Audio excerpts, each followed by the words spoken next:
Hello everybody, welcome back to the KCM. We are here with a brand new tournament from your host, Kim Chol-min. He's decided to switch everything up here and start out a brand new team tournament. And we here, your English hosts, are going to be holding your hand, showing you the way. If you are just here for the games, you can take a look in the comments down below. There will be a link to game number 1. But for those of you who are here to learn, we're here to figure out what the format is going to be this season. You're in the right place. We're going to show you exactly what it's all about. So the best way to explain here is probably to show you guys the schedule to start things off. We've got a bunch of teams here, 8 teams. They all have their team captain. We've got Best, Soulkey, Light Royal, Queen Mini, Hero, and Snow, who've been choosing carefully their teams of 4 male players and 2 female players. So yes, we are getting those female players from the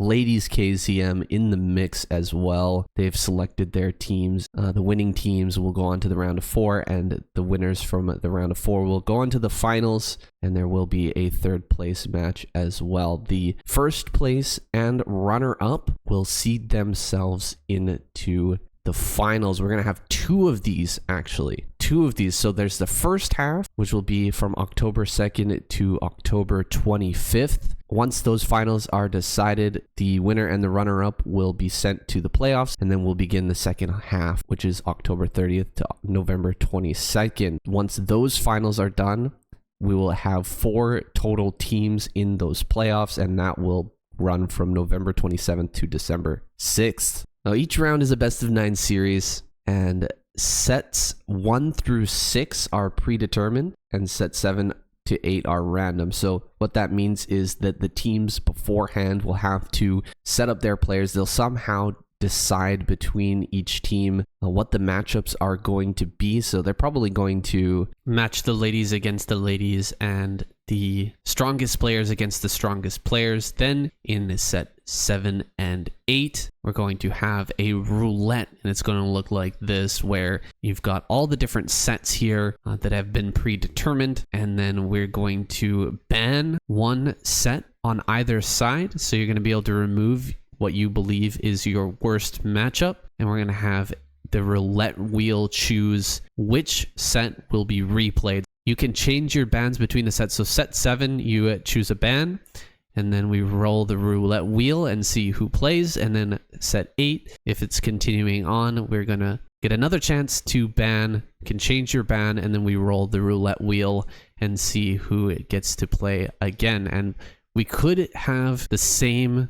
rematch again. So for set 7 and 8, you could get the exact same matchup twice if the bans are not changed. It is a possibility. And then set number 9, the Super Ace match. If we get there, it's probably going to be the team captains, the team leaders who played that Super Ace match, but they can select any player for that last match. And are they able to put the players in any order that they so choose?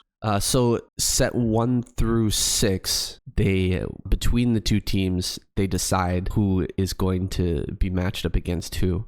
So I don't think they go I don't think they set the lineup at the outset and then just, find out on the day who's playing against who. I believe that they decide between each team who is going to be playing against who. I don't know how they're deciding that, but there's a bit of mystery here, guys, to this. It is a brand new tournament, so we're trying our best to figure out what it's going to be an like. Adjustment period. Definitely, for sure. And if you have any questions, guys, keep them coming. We'll do our best to try and figure things out. So here are our teams for today. Day 1, our very first match of the round of 8. We've got Team Best versus Team Soulkey. Best and Soulkey, neither of them choosing a single Protoss player. So Best, the only Protoss in this lineup right now. These players are going to have their 6 players already pre-chosen here. There are 6 matchups already pre-decided, and we're going to see those 6 matches, and then hopefully we're going to get a few extra matches after that. It all depends on how this goes. It is a best of 9, so minimum 5 matches, maximum 9 matches. But it's going to be a heck of a lot of fun, guys. We're going to get into day number 1. Oh, I'm so excited for this one. I think this is a great this is a great opportunity, guys. I don't like change very much in my Broodwar games, but it is very, very cool to see new tournaments arrive, to unpack them, and team matches are very, very interesting as well. Yeah, I love to see what they can bring to us with these new formats, saying it's going to be kind of insane. It's absolutely completely wild compared to what we're used to. So I don't know quite how this is going to go. Thus far, though, it's kind of exciting. I'm kind of psyched. So taking a look at our lineup here, we've got both the female players coming out first. We've got Monster here in the top right hand corner. We've got HY High down in the bottom right. So a Terran versus Terran to start things out, and sending out the 2 female players to start. These lineups have been pre-decided, so Soulkey and Best have chosen, they've opted to send out their female players first. They've both been coaching them relentlessly, I imagine, but neither of them are Terran players, so training their ladies for TVT, that seems a little bit tough. Yeah, I don't know quite how this game's gonna go, especially with what preparations they've had from the other pros on their team. How that's gonna go for these players. TVT is a very complicated matchup to begin with, and yeah, getting help from non-Terran players in that situation is not going to be the most ideal for them. But going forward, I think that both players are just going to be wanting to play extremely standard. We see like both barracks being placed in base, but at the edge for faster scouting. Both players building a supply depot to optimize mining at the start, and gas both on the 12. So nothing crazy from either player thus far. Yeah, you don't want to do any builds that are too high-tech, that are too complicated. If you are a newer player, if you are not at the pinnacle of play, really just working on your fundamentals is going to net you the most wins, the most victories. Looks like we've got Monster getting the scout off here. She sees that only one SCV is mining, completely standard here. She's actually not she is mining with one SCV. Okay, so everything completely matched here. HY is not going to know it, but she is in an exactly mirrored build situation. And we're going to be seeing command centers getting thrown down here pretty soon. The standard right now in TVT is heavier vulture play, but I don't know if we're going to see that because it is very, very micro intensive, very difficult to control. It's a very swingy situation where one mistake can kind of end you in this game in TVT. So I'm not sure if we're going to see that. We've got the command centers now. Yeah, I don't think we'll necessarily see a heavy vulture game either, because it's just, like you say, it's just so APM intensive, and for these players might not be the best way to go. Oh, look at this fast starport play from Monster. I kind of like this 1-1-1 way of playing. The SCV scout going to be coming in and confirming the CC timing, but no way of knowing that starport is on the way just yet. Yeah, that starport's gonna be hidden here for now. We've got a machine shop on the side of High. I think a second... Oh wait, lifting off? Okay, no, just trying to place that machine shop there. A little bit of a miss micro. Gonna come up and kill one of the Marines. Might get the second as well. But the Vulture will end up dying. We'll fly in here to the main though and get the scout. This is a really high quality Vulture scout. Gets to kill an SCV as well. One SCV, 2 SCVs is gonna get a second. Oh my goodness. She gets 2 SCV kills, 2 Marine kills, and the full scout in the main. That was super high quality. Monstrous damage from that monster Vulture. Absolutely impressive. Like, I'm surprised. I think HY already being a slightly outclassed in this matchup already. I did notice one supply behind a little bit in the early build order as well, so build order of choice as well, I think, favored Monster here going forward. And this really far forward bunker is going to deny any kind of scouting potential. This starport would have never probably been scouted unless somehow a Vulture Rumblade did make its way into the main base, like we saw Monster attempt to just now, and got 2 SCV kills and 2 Marine kills for the price of that one Vulture. Absolutely stellar stuff for Monster here, and racing ahead in supply 34 to 31, and a little bit more optimized than HY right now. Yeah, and getting that gas down right away, that's fantastic. The Wraith is coming across the map. Looks like the armory should be finishing up just as the Wraith is arriving, so she will be able to pump out a couple of Goliaths and push this away. But this is going to be annoying. She's going to have to micro these SCVs a little bit. Maybe repair this SCV here, building the armory. Yeah, this is just going to be another thorn in the side here for HY. It looks like she will lose one SCV. Second SCV did get sent down to repair that, but, you know, didn't actually do the job, unfortunately. This SCV should just get repaired here, and everything should be fine. Okay, just repair the SCV, and the Wraith can't really deal any damage. Sending the Vultures across the map, she is going to get some amount of control here with the mines out in front of Monster's base, but this is still a really rough situation here. There's the first Goliath popping out, and oh god. Tried to send back the Wraiths, but that Wraith got... I think she must... Go ahead. I think there was just a misclick from Monster there, but unfortunately for HY, lost like, I think, was it like 2 more SCVs? So down like 4 SCVs early against another Terran player, really not going to be helping out at all in the economic curve of this game. So I think Monster's gonna race ahead a little bit with this game. Despite these Vultures coming out and laying some mines, I don't think this will be too consequential for the time being. There's just not going to be the siege tank count required to kind of contain Monster, especially while being this far behind the economic curve of the game. Tank Goliath maybe could get something done with a push, but I just don't see it happening. Yeah, we're very far behind here as HY, but there are always opportunities in Terran versus Terran.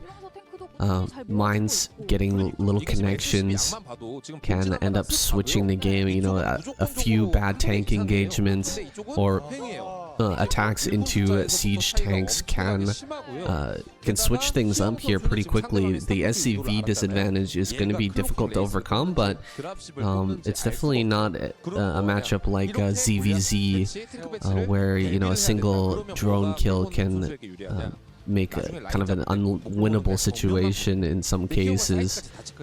We've got quite a lot of tanks here for Monster.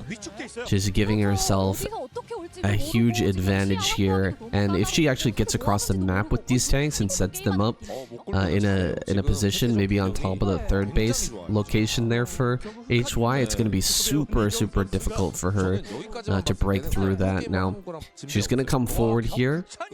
A lot of tanks, a lot of Vultures. The Goliaths are going to be coming up as well. She is actually going to go for that contain, which you were talking about earlier. Yeah, this is what she needs to do if she wants to have any chance at maybe making a big play against Monster here. But Monster's going to come out and should bat this away, but let's see what happens, because there's quite a sizable amount of siege tanks from the Northern Threshold moving into position right now. Not enough for HY setup, but the siege tank splash damage is helping provide a lot of damage on these tanks. But with this beautiful move forward from Monster, absolutely destroying these siege tanks with the Arclight cannons, tearing through them, is Monster now completely devastating this position that HY was trying to desperately set up, now trying to, you know, kind of console herself with this mineral high ground of her own.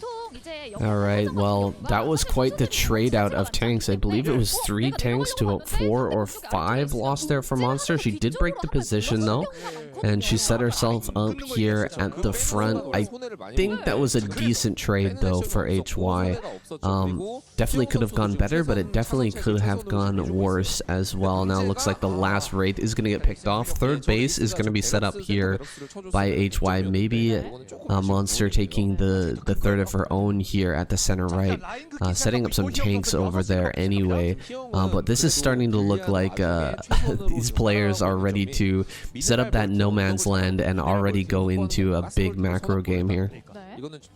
Oh, absolutely, saying you see HY understanding the importance of that mineral high ground and wanting to set up the siege line there, whereas we have Monster much more confident, going to cut the map in half and push the siege line as far south as possible without risking sacrificing their own supply lines. Because in TVT, it's so important to keep control of these lanes between your bases to make sure you can not only reinforce your position but also prevent the enemy from cutting you off. So yeah, at the moment we see both players kind of jostling for position here, kind of setting themselves up on the board, trying to take control of the center if possible, and Monster definitely in the advantageous position here by able to control the center too. Yeah, big advantage to Monster right now, especially since HY has not thrown down a starport yet. She should have +1 done, but without the starport, not going to be able to start +2 here. And Monster, I think she should already have that science facility finished and +2 started, and +2 is that breaking point for tanks where they do 2-shot enemy tanks. That's going to make a huge difference in the engagements, and it's going to make some of these tank lines nearly impossible to break through. No +1 done here for HY. Let's take a look at the tanks. No, we're not going to get a click on the tanks for now. Yeah, I'm a little bit concerned for HY. I feel like she's going to get bled out this game at this time. We see some raiding vultures on the western threshold, trying to set up some mines and being annoying, and swinging way down to the 6 o'clock position, which is currently exposed, which is what I was a little bit concerned about. This position is completely vulnerable. He could lay down some mines on these tanks as well and be really annoying to HY in setting up this 6 o'clock expansion. And slowing that down is going to be really painful because we're going to have 4 bases coming online for Monster soon. Monster's taking another base in the top left as well. Okay, that tank did end up taking out all of those vultures, funnily enough. No mines available to help clear that out, but Monster could set up here on the far left that mineral-only expansion there and kind of cordon off HY into a kind of a 3-base quadrant of the map here. And yeah, there is the science facility, so we will have a second armory as well. Monster is just securing her future in this game by getting those upgrades and expanding all over the map like crazy here. I don't see HY making a comeback. There's the starport. That's kind of one of the tools that you need to start making this comeback. You need to start getting those upgrades online, and you probably need to start getting some dropships out as well to make any sort of comeback potential here. Yeah, the upgrades are just so important. Like, as soon as you hit that +2 timing and having 80 damage on your tanks, there's a 160 salvo damage with 2 shots, and up to 2-shot tanks instead of 3-shotting. It's such a big upgrade advantage in this game, in this matchup. So really do need to be securing that in TVT. If you don't, you can just fall behind so quickly and being out-traded by your opponent by having your siege lines just ripped apart by tanks that are killing you in just one less hit. That's absolutely true, Shun. I don't know if HY has any chance here, but you know, we're gonna go into a huge macro game right now. The supplies are still very close, and mistakes can snowball these games back and forth very, very quickly. So we'll see if Monster can be baited into making some sort of great push into a tank line, or if you know, HY can do something like change checks here. You know, maybe she can get a 4th base up and try to go into battlecruiser. Maybe she can you know, just delay things as long as possible to catch up in those upgrades. Once you've got +2 on your tanks and they've got +2 on, you know, maybe they go to +3 on their tanks, it's not that much of a difference maker, +3 as compared to +2. So oh gosh, she's gonna push forward here. Hi, HY gonna push straight up the map. This is not a very well defended position. This is a lot of tanks and vultures breaking through here pretty well. Gonna siege up right in the middle of the siege line and take out a ton of these tanks here. Monster is reacting, but she has to be a little bit careful here not to run into this huge battery of tanks in this location. Looks like bleeding off quite a few extra tanks, but does eventually regain this line here. Still, there is an option to push further northward for HY if she so chooses, and it looks like she does. Gonna move forward here, might be able to get up on top of this natural and really make this game dirty.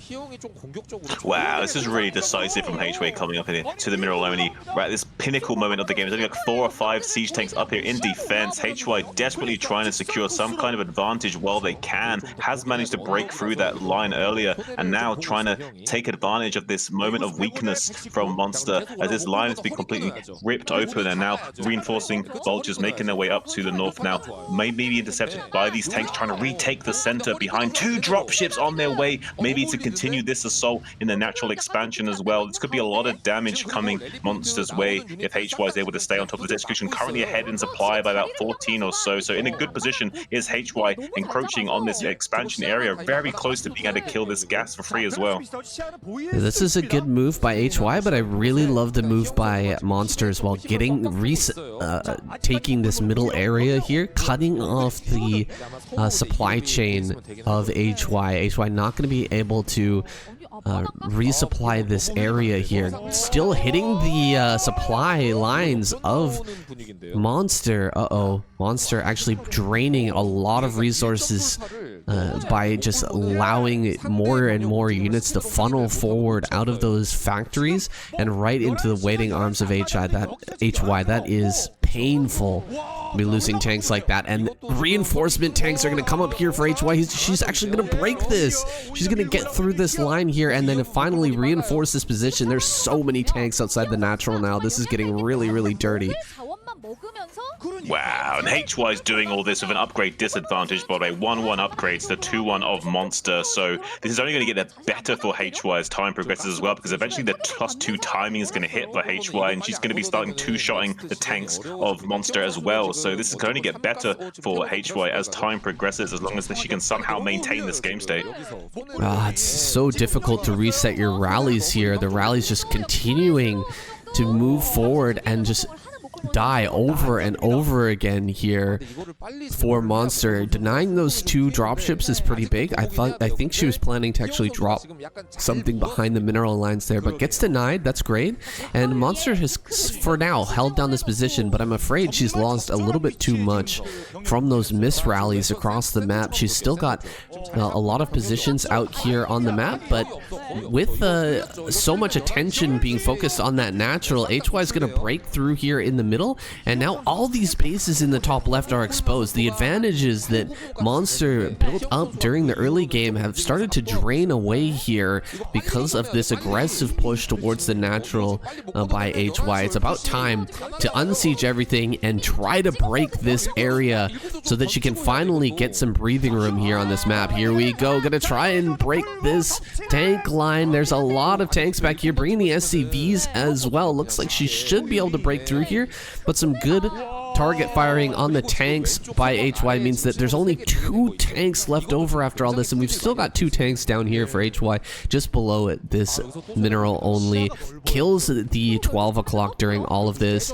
and Monster is limping right now in this game. Wow, I'm really impressed by HY. A little bit shaky in the early game execution, but seeming quite on top of it in terms of the mid to late game phase decision making, and being very decisive with her moves and quite calculated too. It's good to see. I definitely feel like HY is the inferior mechanical player, but it looks like that Monster's having a little bit of trouble with the sort of like knowing where to find her footing in this game. Like once she went off the rails a little bit, it all kind of just started to fall apart for her. So I start to feel like HY may be a bit more experienced player despite having a little bit of a shaky start here. Yeah, one thing that cannot be underestimated is the difficulty of resetting the rallies of 10 factories. It takes so much time, it takes so much attention, and when you're under pressure, it can be really, really hard to pull off. So, you know, even though it's maybe, you know, Monster making a lot of better moves here this game, getting on top of the rallies is just such a strong move, especially when you're at these kind of lower levels of play. I'm not saying that, you know, Monster is a bad player by any means, but you know, if you're not at this kind of pinnacle level that we're used to watching here at the KCM, it's very, very difficult to make those changes, to change your rallies in the heat of the moment. And now Monster has kind of retaken a bit of the map here. She's actually putting some factories over in the top left-hand corner. This is something I haven't really seen before, even throwing down a command center up here. Already getting some additional production facilities in that area. Her income is still good here. She's retaken her natural gas, and she's got the gas in the top left, but I think HY is going to start to really outdo her now, because she's taking a base in the bottom left. She's going to take that quadrant of the map. She's going to grow into that area, and now she's going to start dropping as well.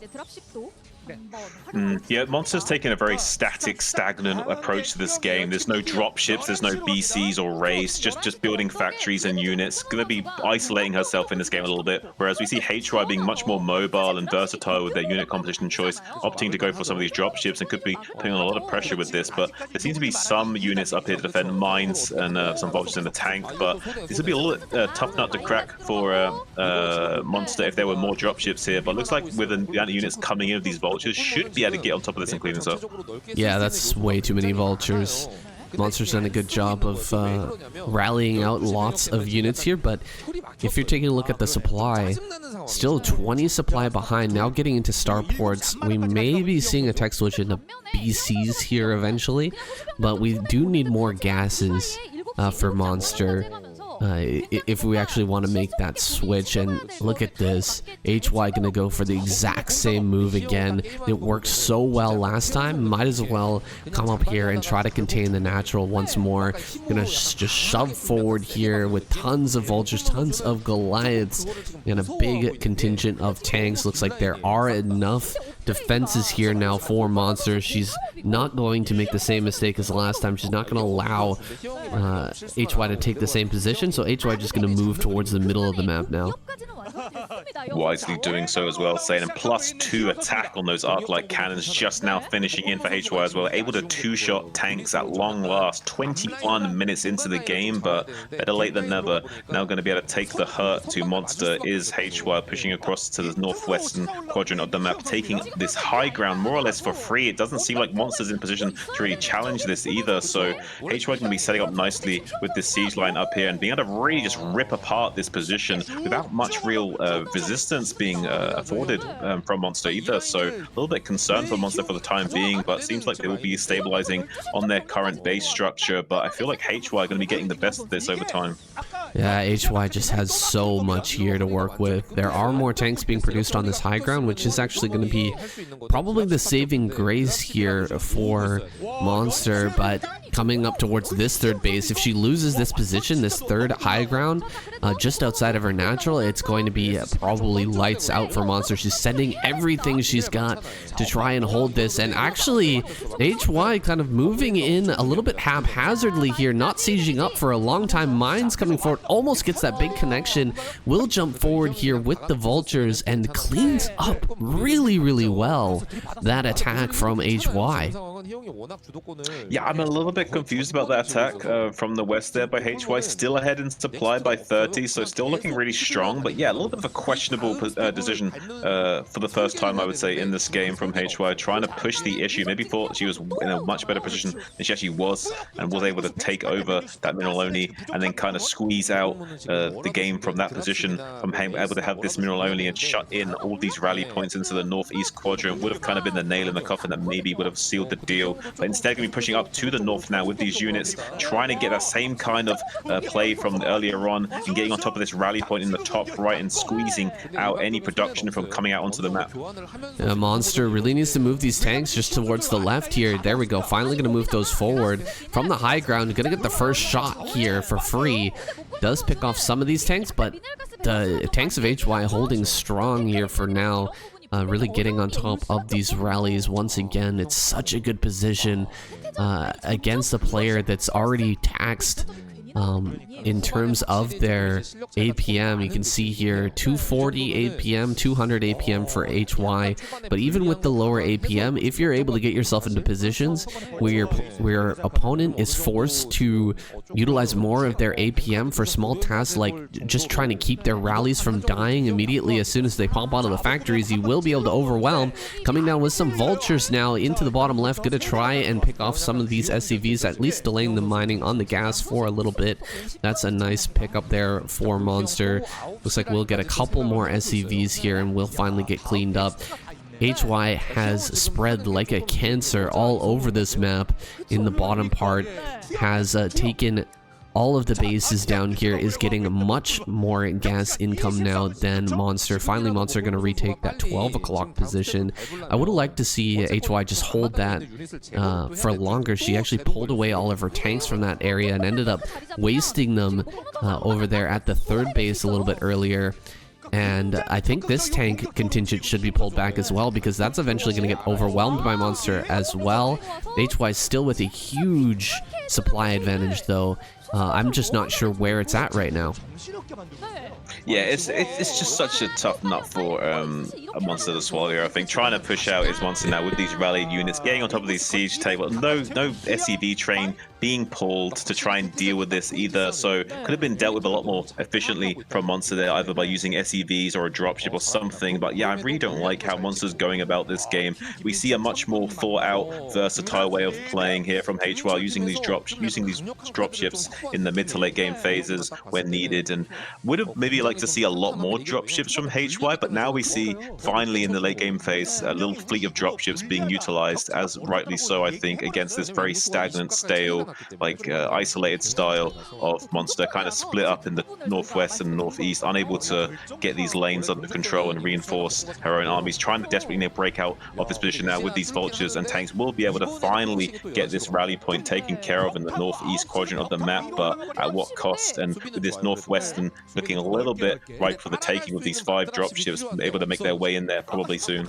Yeah, she's just gonna go behind the mineral patches here. May lose a single dropship, we'll see.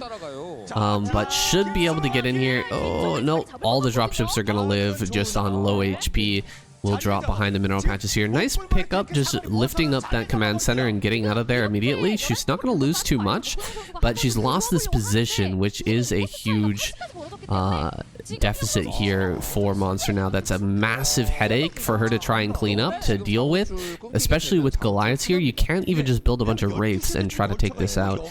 I think this is going to be the killing blow here. Really, Monster doesn't have another option for another expansion to take, and even though she's shutting down this location, HY is fine here. She's got plenty of income going. She's going to start to throw down a bunch of starports here, even though she's completely maxed out. She's 70 supply ahead of her opponent. If she starts to lose army, battle cruisers are going to pop out immediately after that, and she's going to hit that next level of tank. I hope she's started some upgrades for those battle cruisers already, because that'll secure her future here in this game. Looks like one dropship comes in, it dies immediately. This position here by Monster in the center right, which was never taken, unfortunately, is finally going to get broken here. She never took this base, I guess because the army was constantly pushing northward and getting in between her and her rallies, so, or getting into her rally position. So Monster is never able to take this. She's gonna fight over it now, but the overwhelming supply here of HY I don't think can be denied. Here comes a couple more drop ships, gonna drop off some tanks on this high ground, and yeah, she is gonna be able to take this spot, I guess. But this is just about over here for Monster. Yeah, Monster needs to secure this 3 o'clock and 12 o'clock, and then maybe can start to claw her way back into this game. It's going to be so hard for her to hang on to this 3 o'clock while also being able to set up 12. She will be able to even the gas deficit by taking this 3 o'clock and securing it. Just until this time, she was down about 400 or so gas a minute compared to HY. So the big hill for HY, for a Monster to overcome here that HY is set up for her. But unfortunately, I don't think there's any way for Monster to navigate her way back into this game, as long as HY doesn't make any significant blunders here, I think I'm saying. Yeah, it's crazy that this game has become such a HY favored position after the incredible opener from Monster, but it really does feel like tactically HY with a much better handle on this matchup, and Monster just kind of falling apart, you know, being so defensive throughout this game hasn't really paid off for her, and now she's just kind of floating around trying to take a base wherever she can, but HY with the decisive moves has really taken control of this game completely. She's got those starports now, 4 starports down here in the bottom left. We've got more starports in the main base, landing here on top of this army. She's not going to allow Monster away back into this game. Now that she's taking control here, she's just going to continuously deny this base while building up that battlecruiser count. And I think once the battlecruisers are revealed, it'll be a kind of a forced moment here for Monster to be pushed out of this game. Still denying top left as well, by the way, that huge army up there. I don't know if that's ever going to move because it's just doing such a good job of denying mining here for Monster. Oh yeah, in no world would HY ever want to move these units out of the top left corner of the map. The only situation that would become an issue would be, say, if she could use these units to attack and break another position, or if, say, 9 o'clock and 3 o'clock had somehow been taken by Monster, which is almost impossible given the current game state. So yeah, probably this army will stay here for the remainder of the game until it's used to attack a position. A really unfortunate game here for Monster to navigate. There's just no way. And these battle cruisers that we see being set up here by HY are basically just an insurance policy, so that under no circumstances, despite any particular bad trade or bad decision or kind of counterattack that somehow didn't get scouted, like no way is HY going to be losing this game with these battle cruisers as an insurance policy here. So yeah, the BC insurance plan, very, very powerful. No matter what happens here, those are going to carry her into the late game, especially if she has upgrades rolling. If you've got those upgrades, yes, +1/+1, there it is. She reveals the first battlecruiser. GG, immediately called here by Monster. Wow, the caster actually making the call. Look at that. She reveals the BC and she leaves the game. Wow. I'm proud of myself right now. Yeah, man, that was good. And yeah, I mean, let's be honest, those BCs are definitely an I win button in that situation. Yeah, absolutely. Well, nicely done by these two female Terran players. And we're going to get into our next game here. We'll find out who that is. It's coming right up. All right, game number 2 here. We're going into Hyuk versus Shine. Starting at that 1 win on the board here for Team Soulkey. The ladies, High really pulling out a kind of a surprise victory there. We really thought that Monster was gonna do a lot better, but High really making the comeback happen. Well, the way that game went, I'm starting to think that Monster had a very specific game plan lined up with the way they executed killing those 2 Marines to allow the Wraith to come in like that, and very, very well executed opening to the game and very well thought out early game, but just didn't have that mid to late game phase executed well enough that could ever even cope with the pressure that HY was able to levy in that matchup. So yeah, able to not only outwit her opponent but outmuscle them too. So props and hats off to HY there. Really stellar stuff. Really stellar stuff. Yeah, and I mean that sort of early game execution there, definitely a testament to her training in the lead up to that game.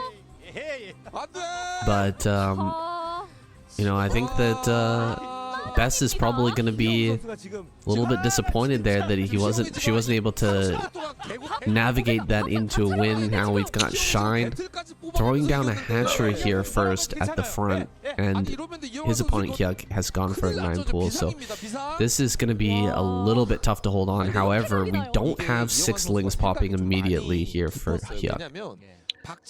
We have got the very optimized 9 pool speed where it's not quite 6 lings instantly, but it's more or less, it is still gonna be a nightmare situation for Shine, unless the micro of the drones can suffice and bat away these lings without losing too many of their own numbers in the process, while buying valuable time for those lava to hatch out and things to defend. But with these lings going around the overlord this wide of an arc, it will delay the lings arriving at the hatchery. So yeah, with this movement pattern of Hyuk, it's going to be interesting, because on the one hand he's going to re-deceive Shine with this move, but he doesn't know this is a 12 hatch play. So right now he's trying to be devious and like counter another 9 pull or another different pull timing from Shine, and this isn't the best way of countering a 12 hatch straight up Hyuk is doing right now.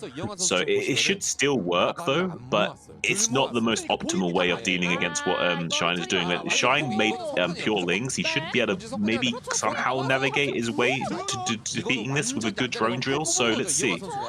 Yeah, this was about the best possible situation, I think, here for Shine, because the lings were delayed by quite a bit, and now we've got lings for Shine out here. The lings are going to fight on the ramp. I think that we're going to run by and maybe get some drone kills here in the main, but there's only 2 drones left here. He's going to go into the gas to buy some time. Oh, he keeps that one alive just barely by hiding it in the gas. This one's going to jump back into the gas again. Oh my god, I can't believe that drone is still alive.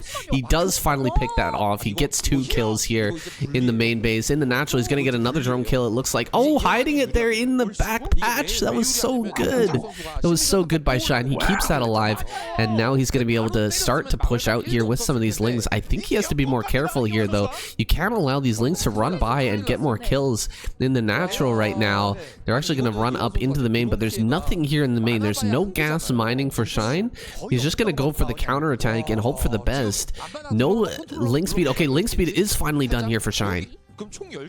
Yeah, link speed is up for Shine. There's a creep colony in the main base. Hyuk desperately trying to stop these lings from getting up the ramp, buying time for the sun colony, but not able to do so. Lings now from Shine racing ahead, trying to get on top of that Spire. Is gonna get the cancel and kill that Spire. Saying this is huge for Shine, exactly what he needed to make sure the win condition of Hyuk didn't come to bite him in the ass here. So Shine did an absolutely phenomenal job of staying in this game for the time being. Still not a great position to be in, but with this 2 hatchery production advantage is still in this game, and able to levy some pressure onto Hyuk now with these additional lanes coming into the main base. Going to be able to get on the Spire again.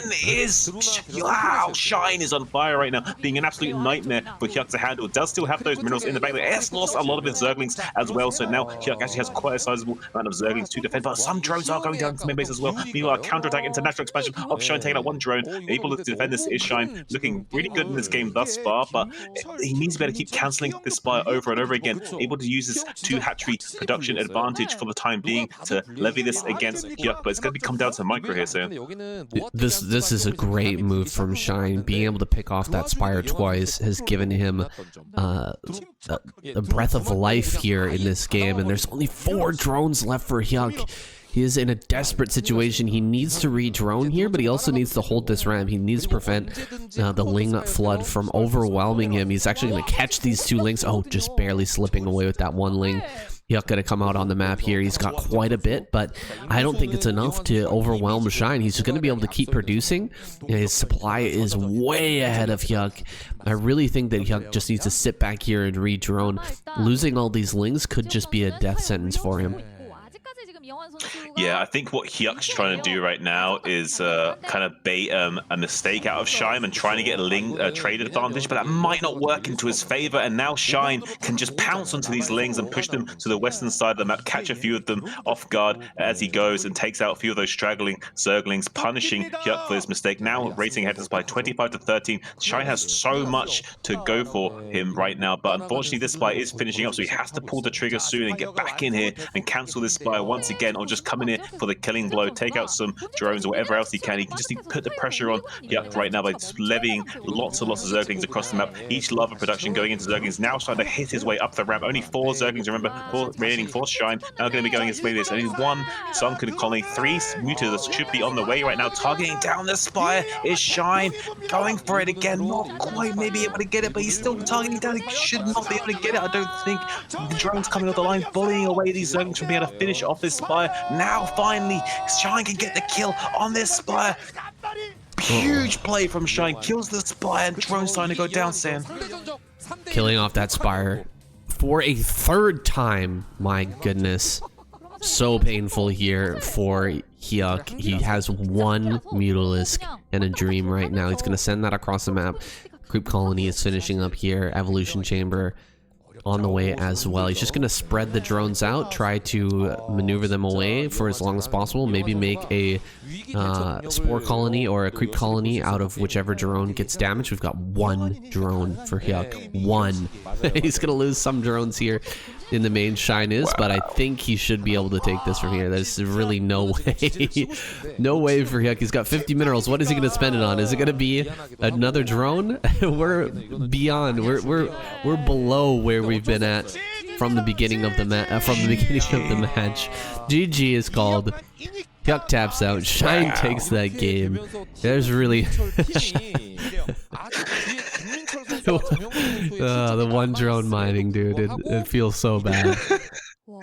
Yeah, it's like a chip in a chair type thing. I mean, maybe it's happening, but I don't think so, Chief. Yeah, Shine is just aging like fine wine today, Sam. Yeah, the strategic prowess here of Shine, absolutely on display there, but that all really comes back to that early 9 pool that should have killed the natural. But because you know, he was being a little bit too fancy there, right? He was trying to hide the lings. The lings were hidden on the right side of the map, and those lings were left at the ramp as well, because he was expecting maybe a ling counterattack or lings to be coming out for his opponent. Had he sent those immediately across the map, all of the lings just rallied straight across the map, he would have killed that for sure. He would have gotten more drone kills. He would have been in a much better situation. But Shine kind of outdoing him there, and really I guess that was on Hyuk just kind of outplaying himself a little bit. Yeah, it's really unfortunate as well, because he really did mind game himself, because he turned the build that counters 12 hatch into a build that counters 9 pool as well, but then he didn't keep his counter strong enough on that original build order choice for the first play, so he didn't counter that 12 hatch play that he should. Really unfortunate for him, but well done Shine, showing his experience and caliber yet again. Okay, here we go in set number 3. We've got Best versus Ample. Bringing out the team captain here. We really got to put a point on the board, and that's what Best is here to do. His team picks so far haven't really paid off. I feel like the Shine pick from Soulkey, definitely a strong choice over someone like Hyuk. Like you were saying, hasn't been the strongest as of late, and Shine, he's always got that X factor. I feel like he is a pro league player, you know. He's that guy that you can pull out the perfect build at the perfect moment, and you know, he may not be able to win an ASL, but this man is well, Shine is an absolute legend when it comes to these types of matches. Oh, absolutely. This is when he's in his element, because he literally does have like a bag of 100 different builds and another 100 different variations on some of those as well, and able to execute them at a pro gamer level while also still being able to play standard at a pro gamer level. He's a monster of a player and so much experience, and as the official observer for many pro games, he's got a wealth of a knowledge, a lexicon of understanding of this game that he's able to access and execute real time. So kind of like the Zerg Flash, but not quite of the same gravitas, but kind of like scratching at that echelon just a little bit. Yeah, his standard play isn't quite at that level, but I definitely agree. He's got one of the best understandings of the game of any of the Zerg players, so well done by him. And now we're going to get into this Best versus Ample match. What do you think about Ample coming out here against Best? I have a little bit of a fear for him, if I'm being honest. Actually, I feel like this on Sylphid with the flat terrain, I fear for him, because Best style, as we know, he's just this big gorilla man that wants to beat you into submission with just Zealots, Dragoons, Shuttles, High Templars, and he's so good at it and so good at busting open positions. You didn't think he could even, no one thinks that someone can break that position and somehow move in there and win. But we see players like Artosis lose to those kind of players and call them apes. Yeah, here we see Best, the best of the best, still doing that against pro gamers and coming out on top. So I'm not so sure as luck anymore any more say. And I think there's some truth to this, that maybe that these apes are maybe a little bit more smarter than we give them credit for. Maybe maybe a little smarter than we give him credit for sure. Well, Best, we'll see if he's got his silverback arms ready to go here. I think he's always ready to put the punishment on a Terran player that overextends himself, that tries to take more ground than he's been allowed here by Best. Best just gonna scout with the Dragoon. That's it. He's not even gonna scout with a probe here.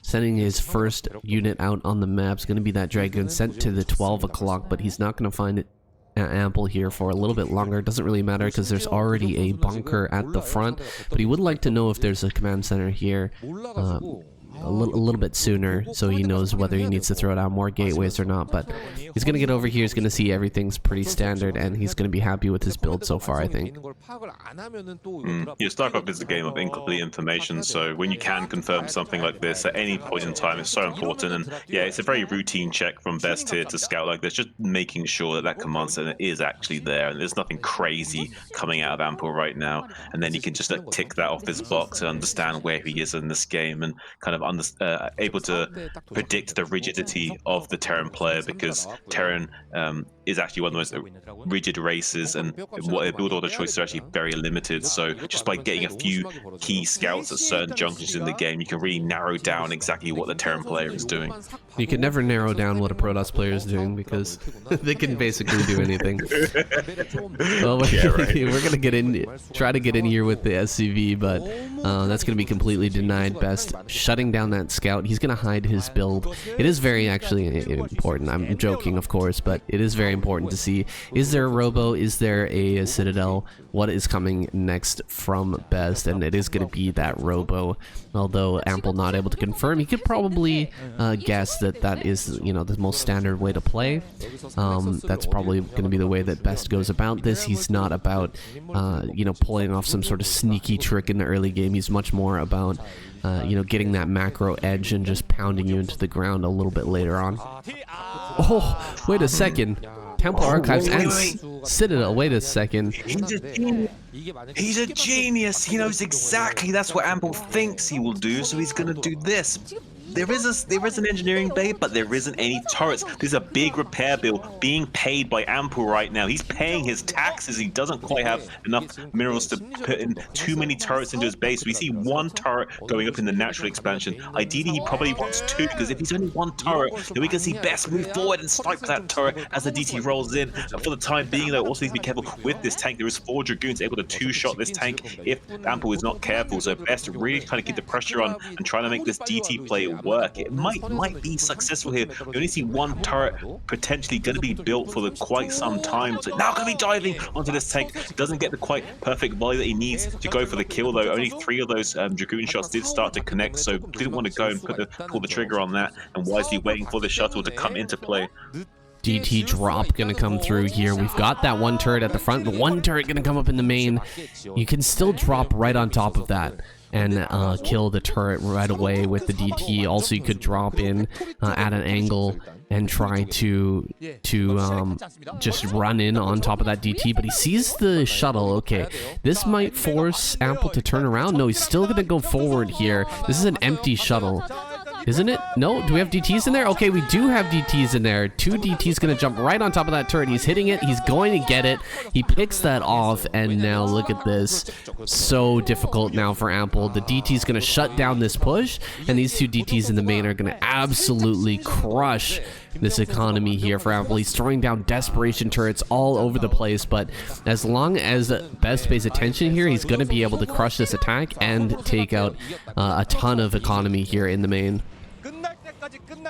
Wow, Best is a genius, man. This is exactly what he should have done on this map. Like, really well thought out strategy from him. It's completely mind gamed Ample to no end. Like, there's no way Ample expected this out of Best on this map. So I'm absolutely loving it right now. I feel like a bit like McDonald's. Best though, he never ceases to amaze. Like, just when you think that he's gonna bring out those big, strong gorilla arms, he kind of like just like, you know, acts a little bit more almost like chimp-like, and little bit more thoughtful and like, you know, a bit more majestic and dexterous with his movements. Yeah, some very dexterous movements. They're bringing out the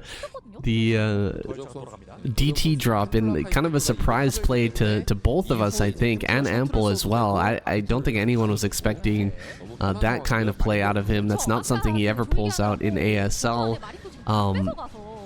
Just hiding that and bringing it out at the perfect moment. Oh, there's not even a Marine inside that bunker, so he could have dived right on top of that, but he does kill it. He's gonna run inside to the natural, kills this first tank. He's gonna get the second tank as well.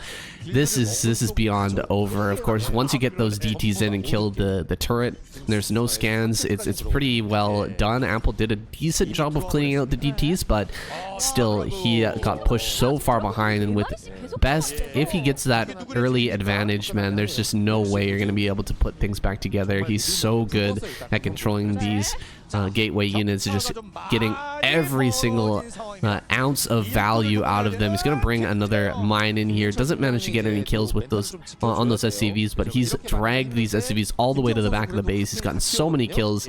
He's slowed down things so much. We're just, there's no way to come back here anymore for Ample. We're going to go on to our next game. Finally, Best putting a point on the board here for his team. GG is called. Ample taps out. Best takes that game away with a beautiful DT drop play. Okay, well, with Best taking that win, we are now 1-2 in the standings, with now Roro versus Senna here. Our tier 1, our higher tier level of female players. So female players are actually broken into 2 tiers. We've got a higher tier and a lower tier, and this is some players from that higher tier. Some other notable players in that higher tier. Cadenzi's in there. We've got Toss Girl as well. Bohai, Darin, all of the big names are in this lineup. Not in today's lineup, but they are in some of those other teams becoming in the upcoming weeks of KCM. For now, we've got Roro versus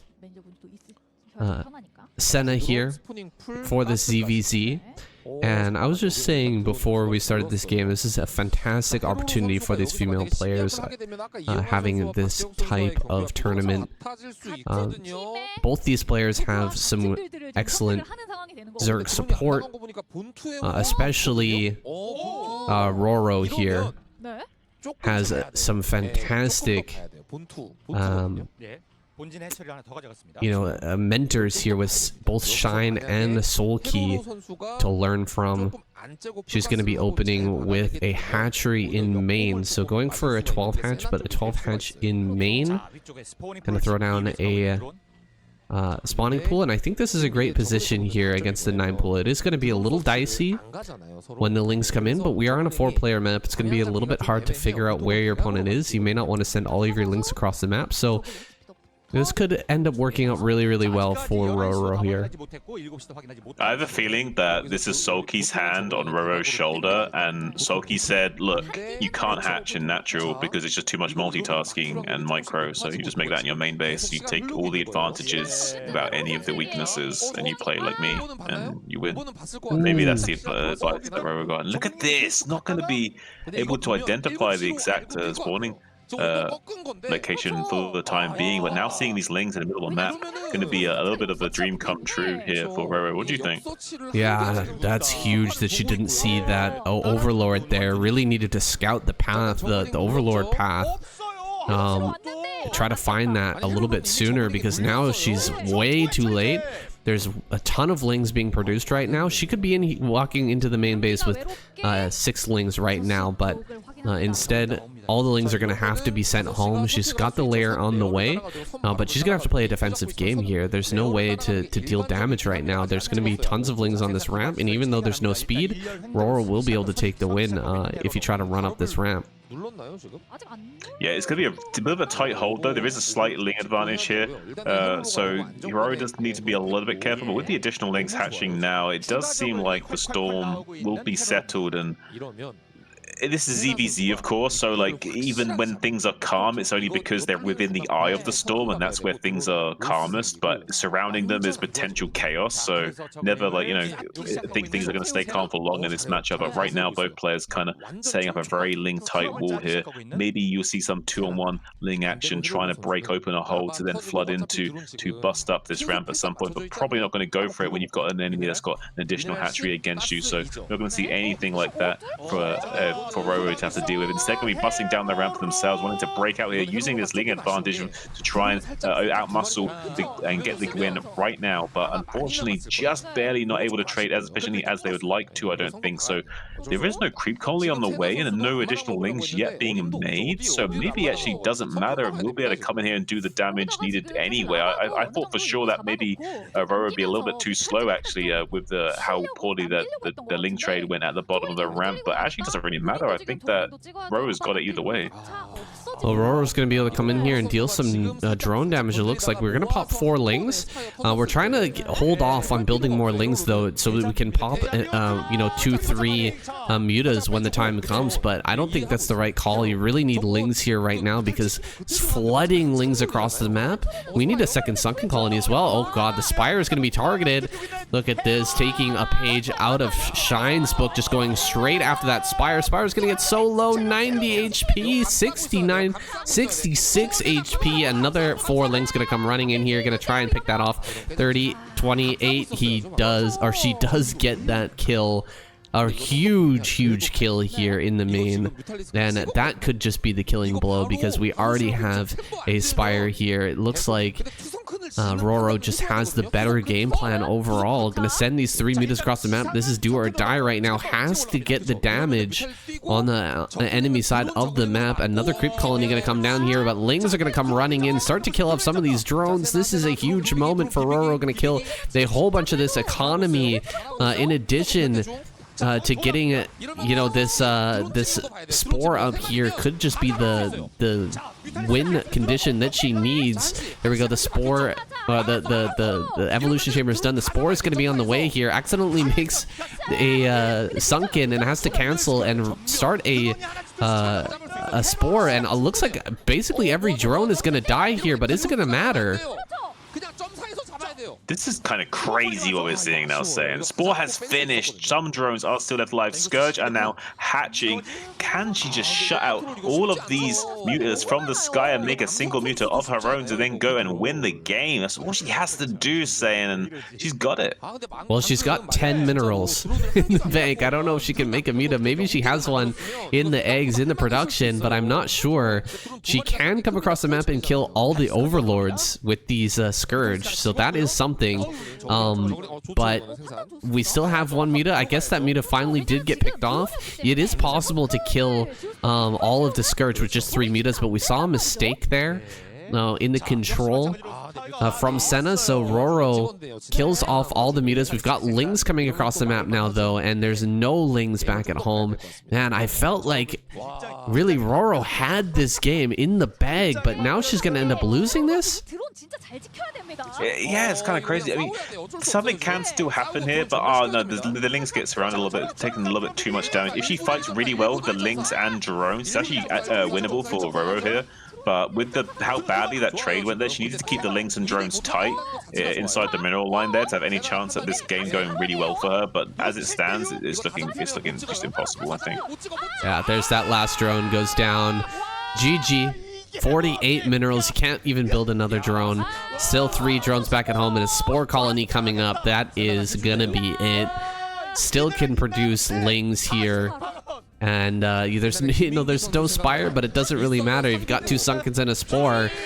Cannot take that win. My goodness, what a back and forth in the ZVZ. And finally, we get another kill there. That was actually a huge kill, being able to take down Roro there, putting another point on the board for best. If Roro had managed to take that win, it would have been 3-1, and we still have Soulkey in the back pocket right now. So I think that Soulkey should be able to take a win, but since Senna was able to clutch that one up, we could end up going into a longer series here. All right, we've got a tied match going into set number 5. with 815 versus JYJ on Invader. That was an intense back and forth ZVZ there in that last game. Yeah, kind of. It is what it is, though. ZVZ is the most volatile matchup, and you can never quite tell what's going to happen. I think at the end there, with that Mutalisk being made, technically the game was winnable. All that needed to be done was she needed to fight extremely well with those 4 Zerglings and a few drones to maybe buy enough time, that one Mutalisk, to kill the drone line, and then with that Mutalisk being left alive, maybe somehow a small a win, a technical win, could be mustered from that position. But without those 4 Lings and Zerglings fighting well, the Lings and the drones fighting well, there's just no way. So really unfortunate there, but that's the nature of ZVZ, though. It's so punishing. You need really well executed unit control to even have a chance at like overcoming some of the most smallest of odds in those matchups. So it's what it is. But here we have a new game. Just look, it's going to be JYJ and 815, an absolute legend. 815, the Zerg player named after the map with the tiny little ramp. He's been around since about 2006. This guy. He's a pretty formidable pro gamer. He's definitely not on the caliber as some of these other guys are, but his execution is stellar. He's got a bag of builds. He's kind of like a Shine Junior, if you will. He's definitely a bit of a phenomena in his own right. We'll see what kind of 815 we'll get today. It's going to be someone on form or maybe a little bit shaky, but when he is playing his best, he's very, very fun to watch. And his opponent, JYJ, the season 15 previous season champion of ASL, very strong in his own right. Absolutely, I think this is one of his best matchups as well. I don't know how he's going to try and play it out here on Invader, but he has a ton of different builds, a ton of versatility in his play. He is a big fan of Marine Medic pushes, though, as most players are. Getting that early pressure is so important in this matchup right now. You know, going for 2 racks play is kind of the standard, but, you know, we may see a mix-up here. This is a different league than the ASL. This is a team league where, you know, a lot of preparation can be put into these matches, and you know, you've only got 1 game to try and show your stuff, so you really do want to pull out something exciting, something different in order to surprise your opponent. Yeah, we see the stereotypical 4 Lings, 2-hatch lair timing from 815 thus far in this game. Looking like he's favoring the tech timing of a slightly faster lair.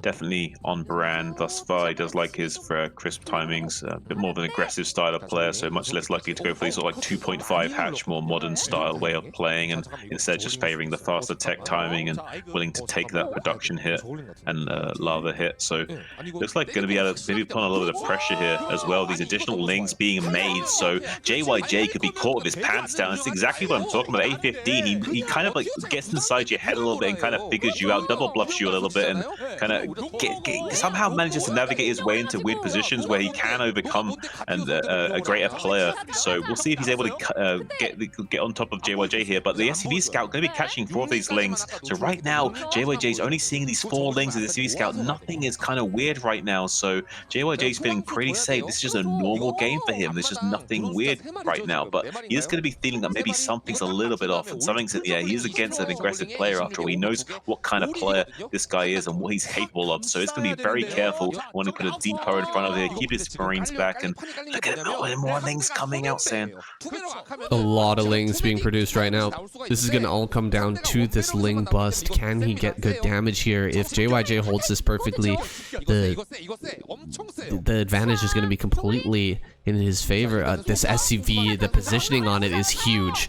The fact that it's standing right there is massive. He's going to target that down so he can get some more surface area on this bunker. He's focusing down some of these SCVs. He will get the bunker, will pick off all of these Marines here, but the SCV positioning is a little bit too good. He's not going to be able to come up this ramp. He's going to go after that supply depot, looks like, trying to pick off as many SCVs as he can. He's doing a really great job of diving on SCVs one by one. There's only 1 Marine here, so it takes a long time to kill off all of these Lings, and now a fireback pops out, out, so he does back away. This is great damage from 815. That was really impressive lane control in the heat of that battle, able to focus down individual SCVs while getting the damage down on that bunker. Really, really well done here. Astute observation, saying he's so good at what he does. This is why I find this guy so exciting. You don't always know if he's going to be playing on form or not, but when he is, when he's like actually playing his best, he's such a scary player and so interesting to watch. And we see now JYJ desperately trying to secure some kind of foothold on this ramp. He has a fireback, he has a bunker being set up, turrets going up in the main base, but now Mutalisk harassment will begin. An A15, you better believe it, does have very good Mutalisk micro as well. Coming into the main base, he doesn't care that he only has 4 Mutalisks, going to come in and do some kind of damage, putting the pressure on JYJ, damaging these and softening up these SUVs in the middle line, so he can then come in with the 5th Mutalisk to then bait these Marines out and try and snipe those off to A15, trying to keep the pressure on right now. He's very low economy. He has to keep the pedal all the way down to the floor right now and leave no stone unturned in terms of potential value. Now, a lot of damage being done to that one Mutalisk being reduced to red HP. Needs to be careful here. JYJ starting to stabilize. He's completely abandoned his expansion and any hopes of securing it for the time being. With these lings at the bottom of the ramp, there's no way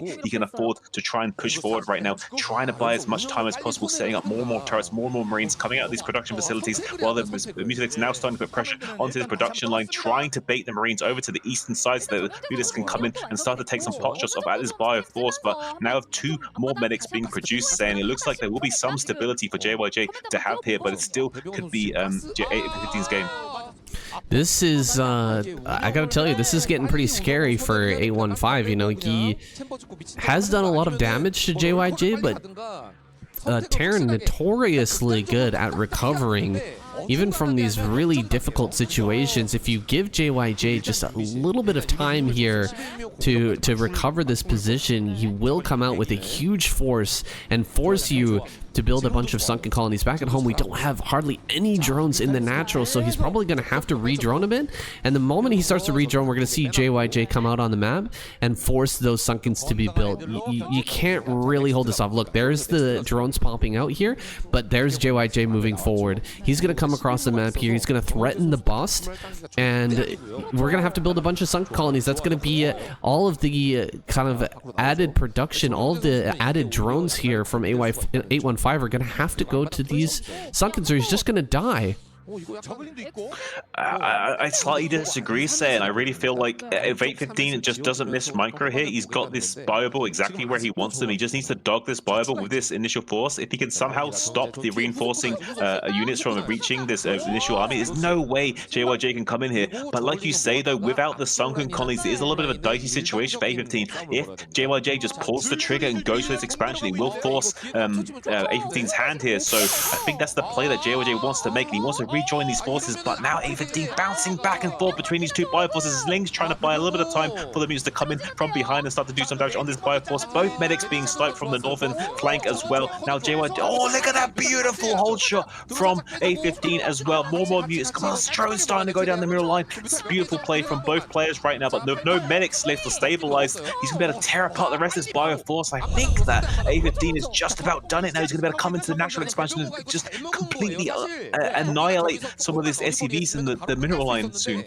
Oh god, that was such a close hold there for 815, but the snipes on the medics were insanely clutch there, being able to pick off the real sustain tool for the Marines to be able to stay in that position. They've got that +1, they have the upgrades ready, they've got the range, they can fight.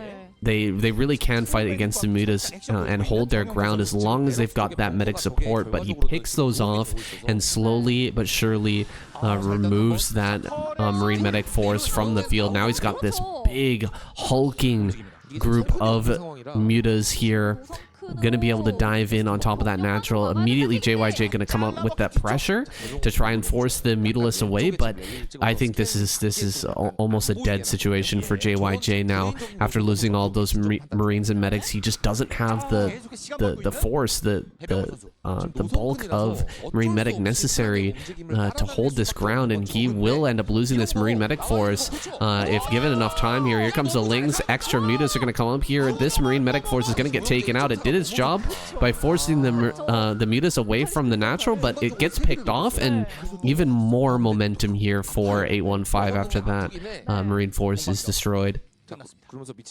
Yeah, 815's got everything going for him. He even has the lurker transition follow this up as well, so if he wants to, he can turn this into a normal game, but if he can just put the pressure on and maybe get a win just with these mutalisks alone.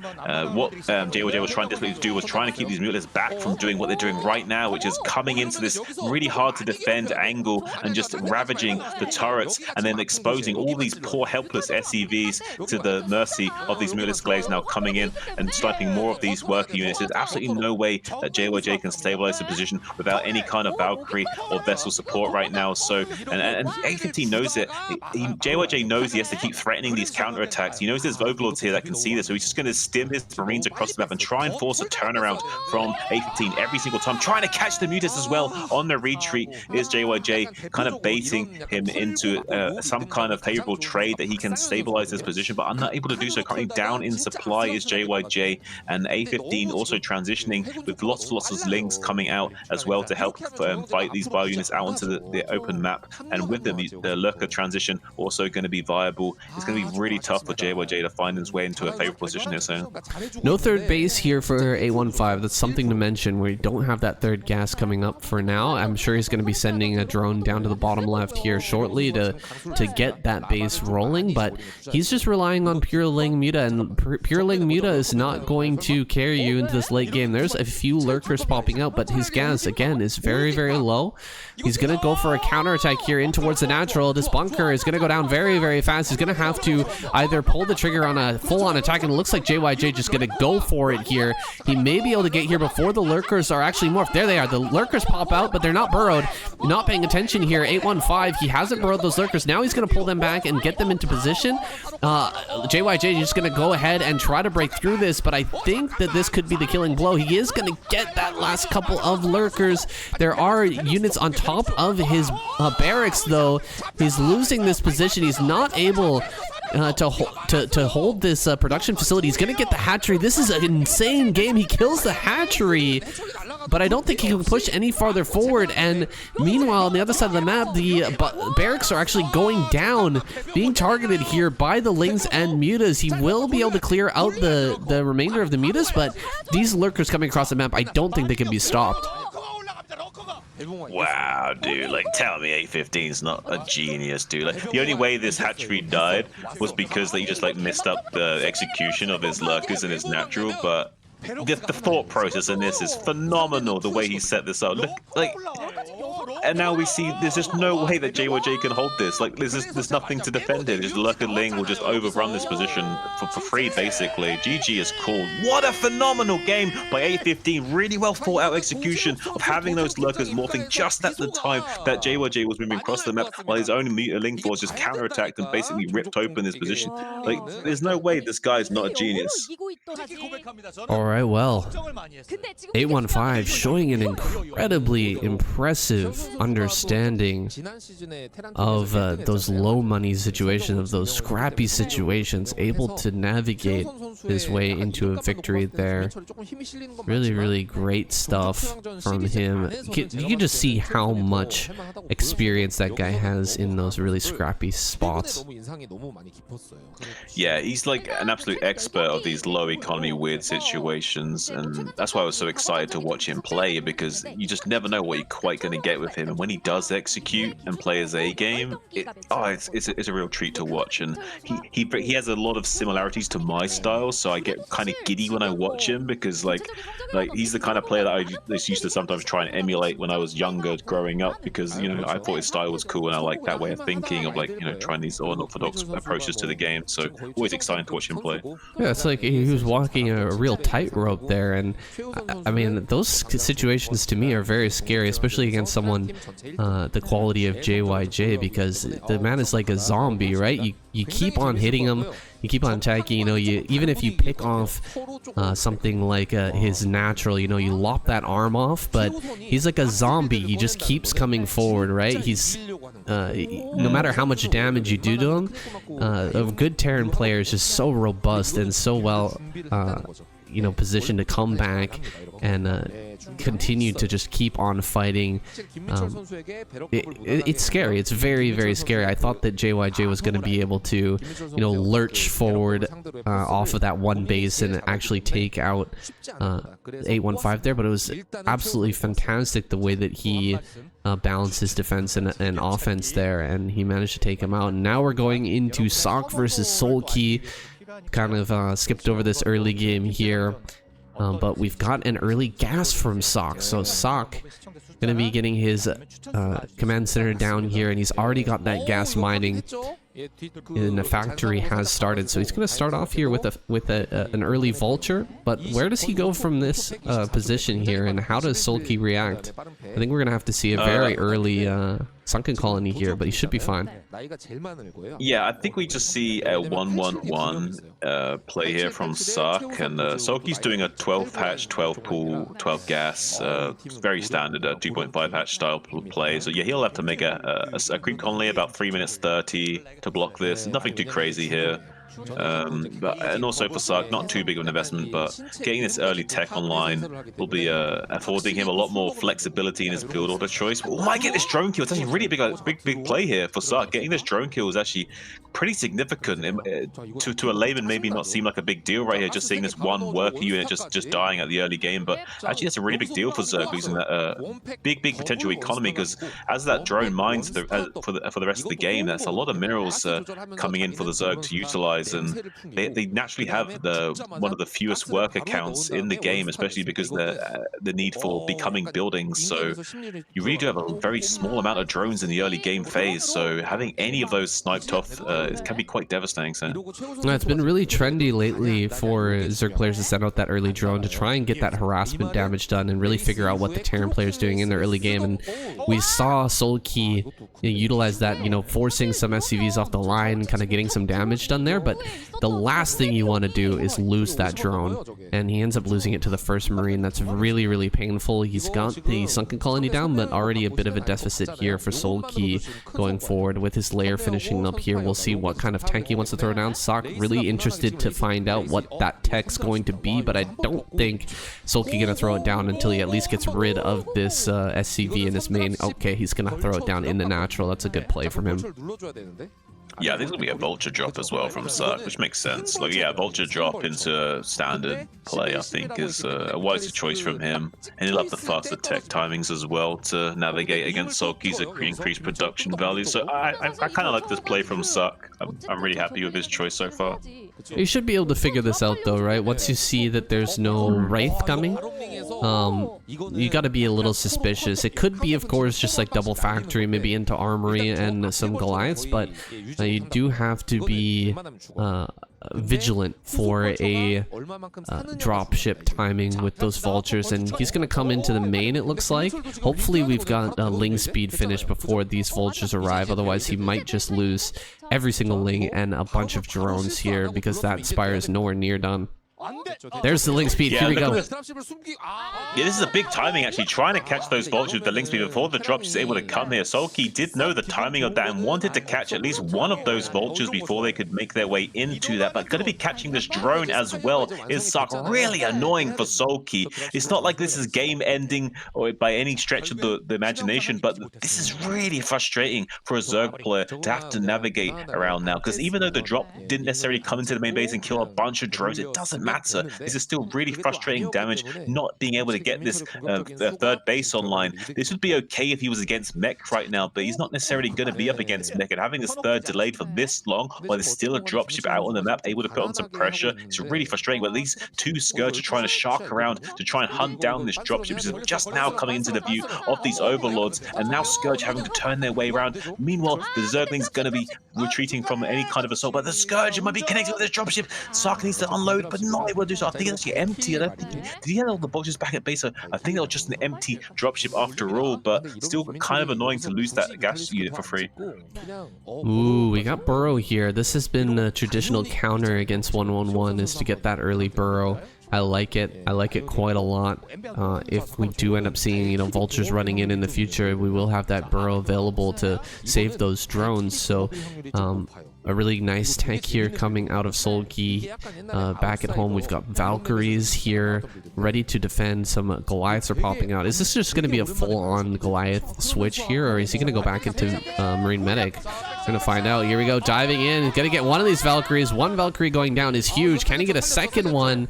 Looks like just barely able to avoid those two Scourge, and the turret picks them off there, so he's gonna come back in and try to get another one. And this is huge damage. If he can get another one of these Valkyries, it's absolutely massive. So critical that he keeps these alive. He is gonna get one. He might even get a second. Just chasing this down. This is not going well for Sock right now. No, this is not going well at all, so I'm kind of like worried for him. There's more Scourge making their way across the map as well. And this starport is completely exposed. He has to lift off this starport to save it, and he can't because he needs the control tower to make more Valkyries. Now being sniped off by more Scourge as well. Loses that Valkyrie as well. And the turret to try and zone out these mutants from the main base. Not going to be able to go up either. Now these Scourge are going to be just camping, waiting for more and more Valkyries to come out of their starport so they can gobble them up. Really unfortunate for Sark here. I think Soulkey might get a technical win, but it's still not quite over yet.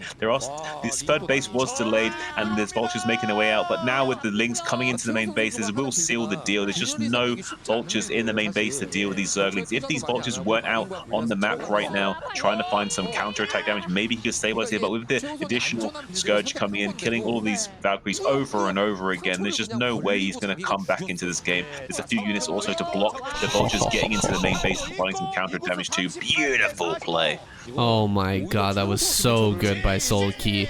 Camping outside the natural with the burrowed lings. This moment that the vultures leave for that counter damage, just unburrow, run in, finish off this Terran player. I was saying earlier how Terrans can be kind of like a zombie, but if you get in there early enough and take one shot to the head, you kill that brain right off the bat, the zombie falls immediately, and that's what we saw there. Just a sniper play here from Soulkey, running in, just gunning down at those early Valkyries, taking away the value there from Sock's build. That was really meant to counter his Mutalisk play, but he didn't have enough turrets, really.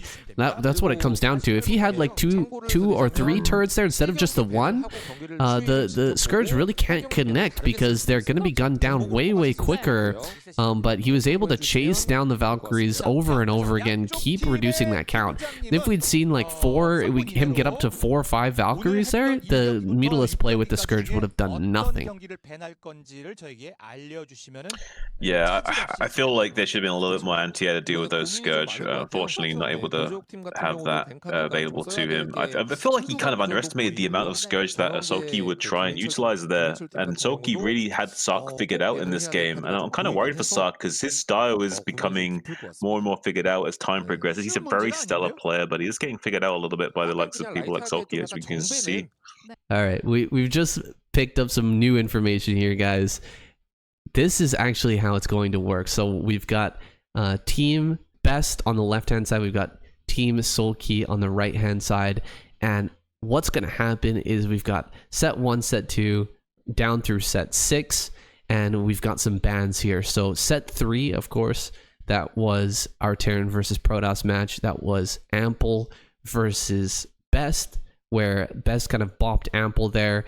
That has been banned. That set has been banned by Team Soulkey. On the other side, we've got 815 versus JYJ. That was set number 5. That set has been banned by Team Best. And now we're going to get a roulette here where we're going to get the choice between set 1, set 2, set 6, or set 4 for a rematch. So whichever this roulette lands on, we're going to get a rematch of that set. This is crazy. This is way different than anything I've seen before. This is super different from Pro League. This is different from everything else. Set number 2.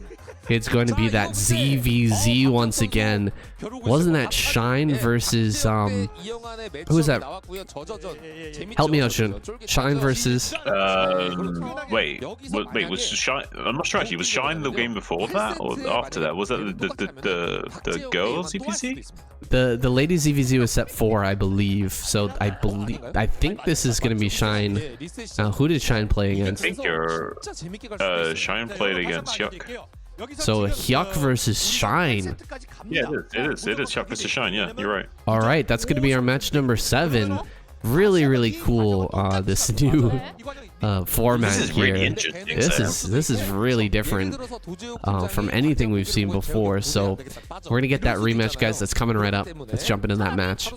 Okay, here we go. We've got Hyuk versus Shine. And it's going to be on Dark Origin. So, is this the same map? No, they had a different map, didn't they? Yeah, no, they did. This is the same one. Yeah, you're right. Positions are the same as well. So will Shine go for another 12 hatch, or will Hyuk go for another 9 pool? We're gonna find out here. Super interesting way of deciding these matches. I really thought that they were banning players, but they're actually banning sets. That's so different. Really cool. It's so interesting. Yeah, I'm excited for it. I'm excited to like figure it out more and get used to it and have fun with it, because it does seem very different, very interesting, very new. I mean, I'm digging it. Okay, so we're gonna see the very fast 9 pool out of Hyuk yet again, but Shine having a fast pool of his own as well, so I'm not going to be having an exact mirror situation as we did in that game, set number 2, where we saw this 12 hatch replay come out from Shine, and then this very delayed go around the map with the links to try and hide them that we saw from Hyuk. So it can be a little bit different scenario here going forward. Maybe we'll see a bit more of a micro battle between these two players, much more on even footing now with these build order choices. Yeah, very even footing here. You do have a little bit of an advantage having the minerals on the left side of the hatchery. Your drones are going to pop out a little bit closer. You can micro your larva over closer to the mineral patches. There are a bit better mineral pathing here for the player who has the left side mineral patches. I think. Am I wrong on that? It depends on the map. There's some maps where you could argue that the right side is the mining pathing is better, but actually, yes, you're right. Like having the availability to lava trick your lava to the left-hand side does give you an advantage in a lot of situations, especially when you're using spores. So yeah, there is some advantage to having the left-hand side. So this is a very small advantage, though. It's very negligible.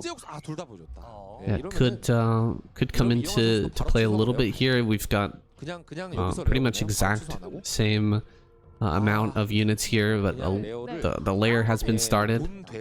A little bit more gas here for Hyuk, so he must have thrown down that earlier gas geyser and netting himself a little bit of extra gas here, saving it up. And it doesn't look like he's actually going for link speed. He sent his links all the way across the map, and now he's going to immediately retreat back. So maybe going to go back to his main and just set up on the top of that ramp, actually turning around here, trying to get a kill on one lane, but not able to get it. Both Shine and Hyuk, even on those drone counts here. There's the Spire about to come down. Lings are running back across the map, but Shine's speed is going to kick in right now, and he may be able to take up an advantageous fight here before Hyuk can get up this ramp. Oh, is he going to be able to get something? He does get one kill on a Ling, but now Hyuk back into this defensive position. This is a lot more Lings for Shine, though.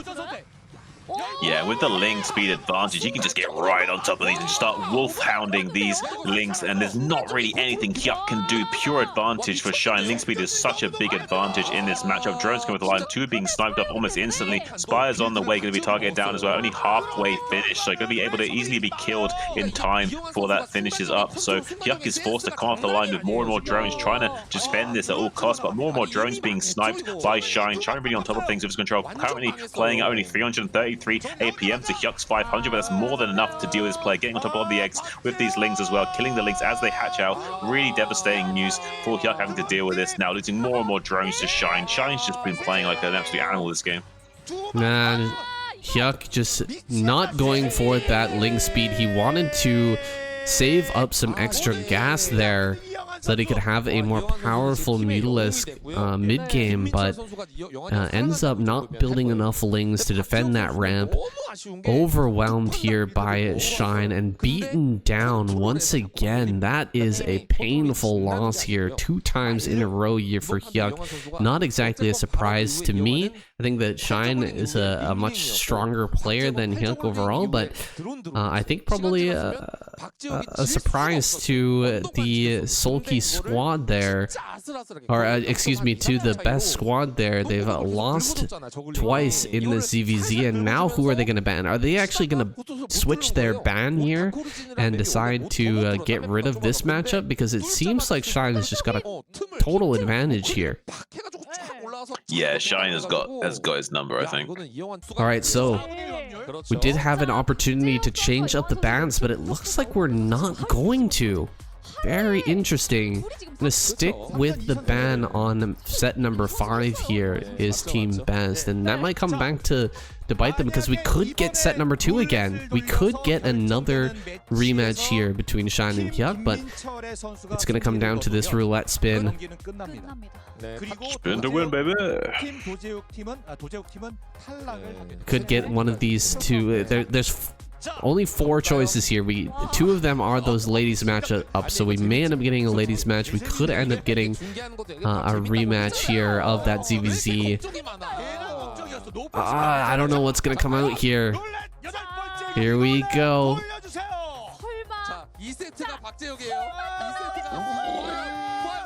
Oh, set 4. We're gonna get that ladies ZVZ rematch here, and this is match point right now for Team Soulkey. If they manage to take this win, they're gonna take this set, or we're gonna go to that super ace match if Team Best manages to snake away this victory.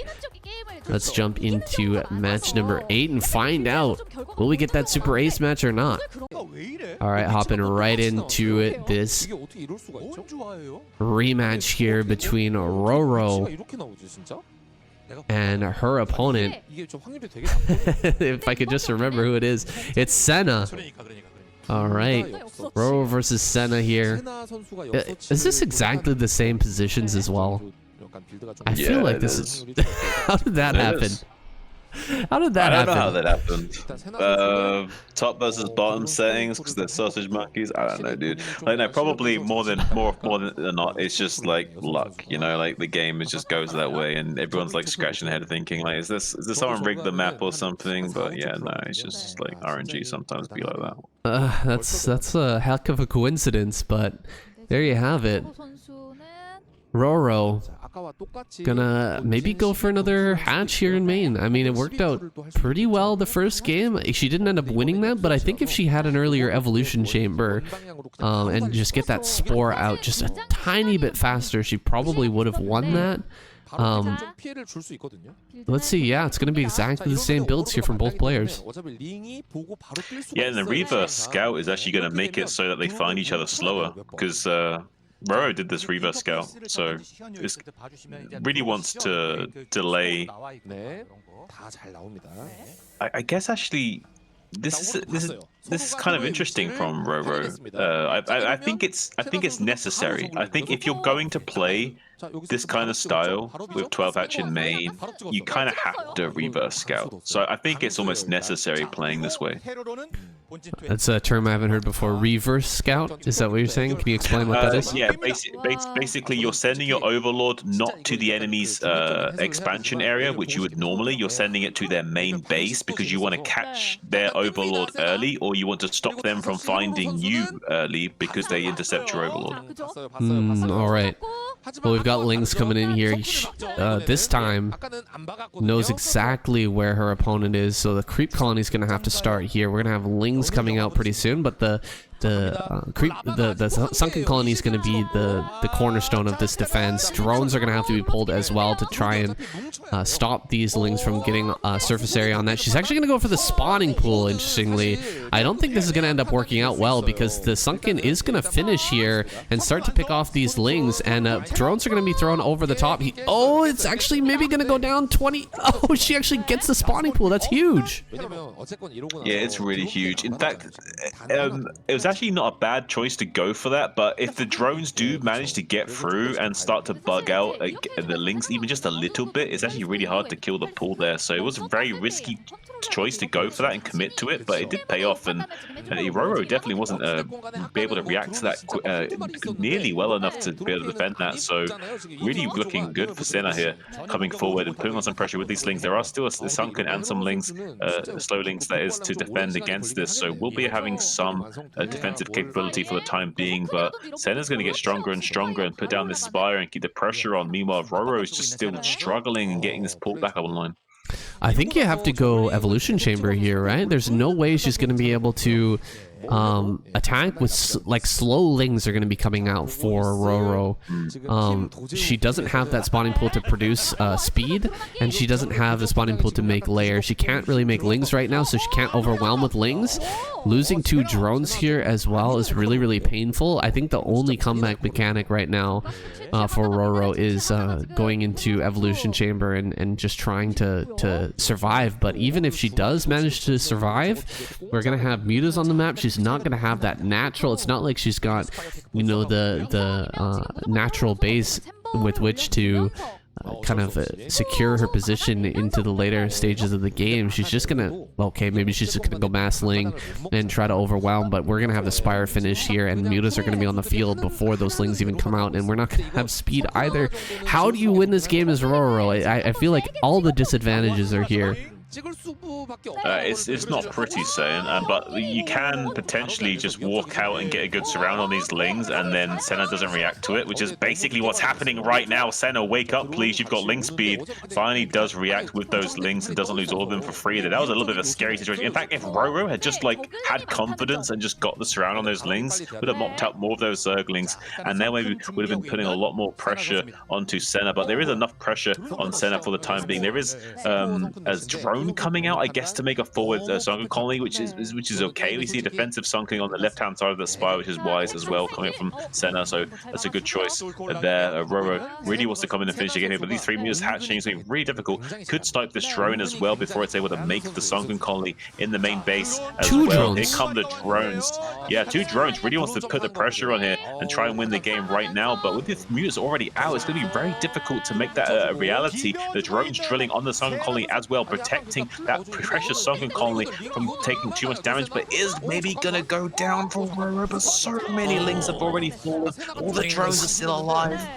Yeah, I don't know about this, and I think Senna's just completely decimated this game here. Mutas in the main base of Roro as well. The Lings there just not being sent forward. She actually made a spore in her opponent's base, but we've got 2 sunkens here to take care of that. One mutalist back at home, killing off all of Roro's drones. She's done it. She's managed to take this win. We've got 5 mutalists sitting here on the ramp, so the Zergling counter's not going to do anything. The moment she sees that, I think she should just tap out here. Roro getting taken down once again. I mean, the ideas here have been really good from Roro, but the execution just not quite there. A little bit better for Senna each time. GG, and we're at an even match again. We're gonna get that ace match. Ooh, let's go, Sam. I'm excited. Ooh, and it all comes down to this: Best versus Soulkey in the Super Ace match. I didn't think we were gonna get here, but here we are. The team captains being brought out on Apocalypse, our final match of the night. And this is a really exciting new format here for KCM. This is, I mean, how hype is it that we've gotten to the Super Ace match on the very first week of this new system? You couldn't have scripted it better. This is phenomenal. Exactly what we wanted. Like, it'd be really weird if we had this new format and then we also had like a one-sided show as well. We didn't really get to like flesh out the event and kind of come to grips with it. But this is match made in heaven right now. Like, both team neck and neck at 4 apiece, and now the Super Ace match between Best and Soulkey. Like, what do you want? That's amazing. I mean, it would be kind of expected that when you're doing something, trying to put something new together, that things tend to go wrong. You know, you may end up getting things a little bit imbalanced. Just because it is such a new format, it is such a new tournament, but things have really turned out amazingly here, and it feels like we've got some really closely matched teams here, and that's fantastic. That's gonna give us a great season. Best versus Soulkey. Best is starting out here with that gateway. It's gonna be putting on some pressure, of course. Soulkey just going for his normal 12 hatch timing, gonna look for a third base as well, but we'll have to deal with this probe harassment to start things off, and a few links are gonna come out. Well, we don't have minerals for this. I'm not sure why we're getting calls out from the casters here. Nexus is gonna go down. A few links are gonna pop here pretty soon, and everything's gonna be pretty darn normal here going forward. Yeah, one thing interesting to note for the viewers saying, you need 2 hits for free on this probe for the drone to be able to win. That's why you see this probe bully the drone pretty much every single game, because the drone actually needs to hit the probe twice for it to then be able to beat the probe in a 1v1 fight. So you'll almost always see this probe just bullying this drone mercilessly. Maybe gets it. Oh, beautiful play from Best, building that gas, preventing the drone from morphing into a extractor to then regenerate its HP. Beautiful play, denying that save on that drone. Best is absolutely wanting to get any kind of advantage in this game and also win the psychological warfare as well, and really get inside Soulkey's head early and mess him up. Soulkey's such a very macro-centric player, so killing any drones is always going to be a thorn in his side and really mess him up a little bit. Yeah, I don't think that Soulkey is going to be somebody. He's not the type of player to get on tilt over something like that. It was a good play. It was a sneaky move, but it did cost Best a little bit to make that assimilator and cancel it. And you know, Soulkey, he's probably just going to be able to shake that off. He's not a player like you know, Mini or someone who's really tilted by a move like that. He should be able to just play it out nice and naturally from here. He has thrown down his third base at the 4th location, so he will have that third base popping up now. We'll have that extra larva and start to produce some drones from that position. He should be going into a normal game from here, I believe, with that single gas there in the natural, or in the main, and a layer coming up. It's just going to be a standard opener here from Soulkey, despite this early harassment. First cannon going up here, Stargate coming up as well. We're going to get the scout from Soulkey. Everything looking pretty normal and natural here in this Super Ace match. Yeah, probably just going to be a 3-hatch Spire into 5-hatch Hydra or 6-hatch Hydra, something along these lines. You see a lot of pressure from Best moving out with these 3 zealots. Can be a little bit risky to do this, but with the probe scout confirming the position of the links and the amount, he felt a little bit confident to try and move out with these zealots to try and hide them in these little nooks and crannies, and maybe he can get some damage done at this third base location by sneaking out this 1 zealot on the right hand side of the map, as you can see, making his way over there now.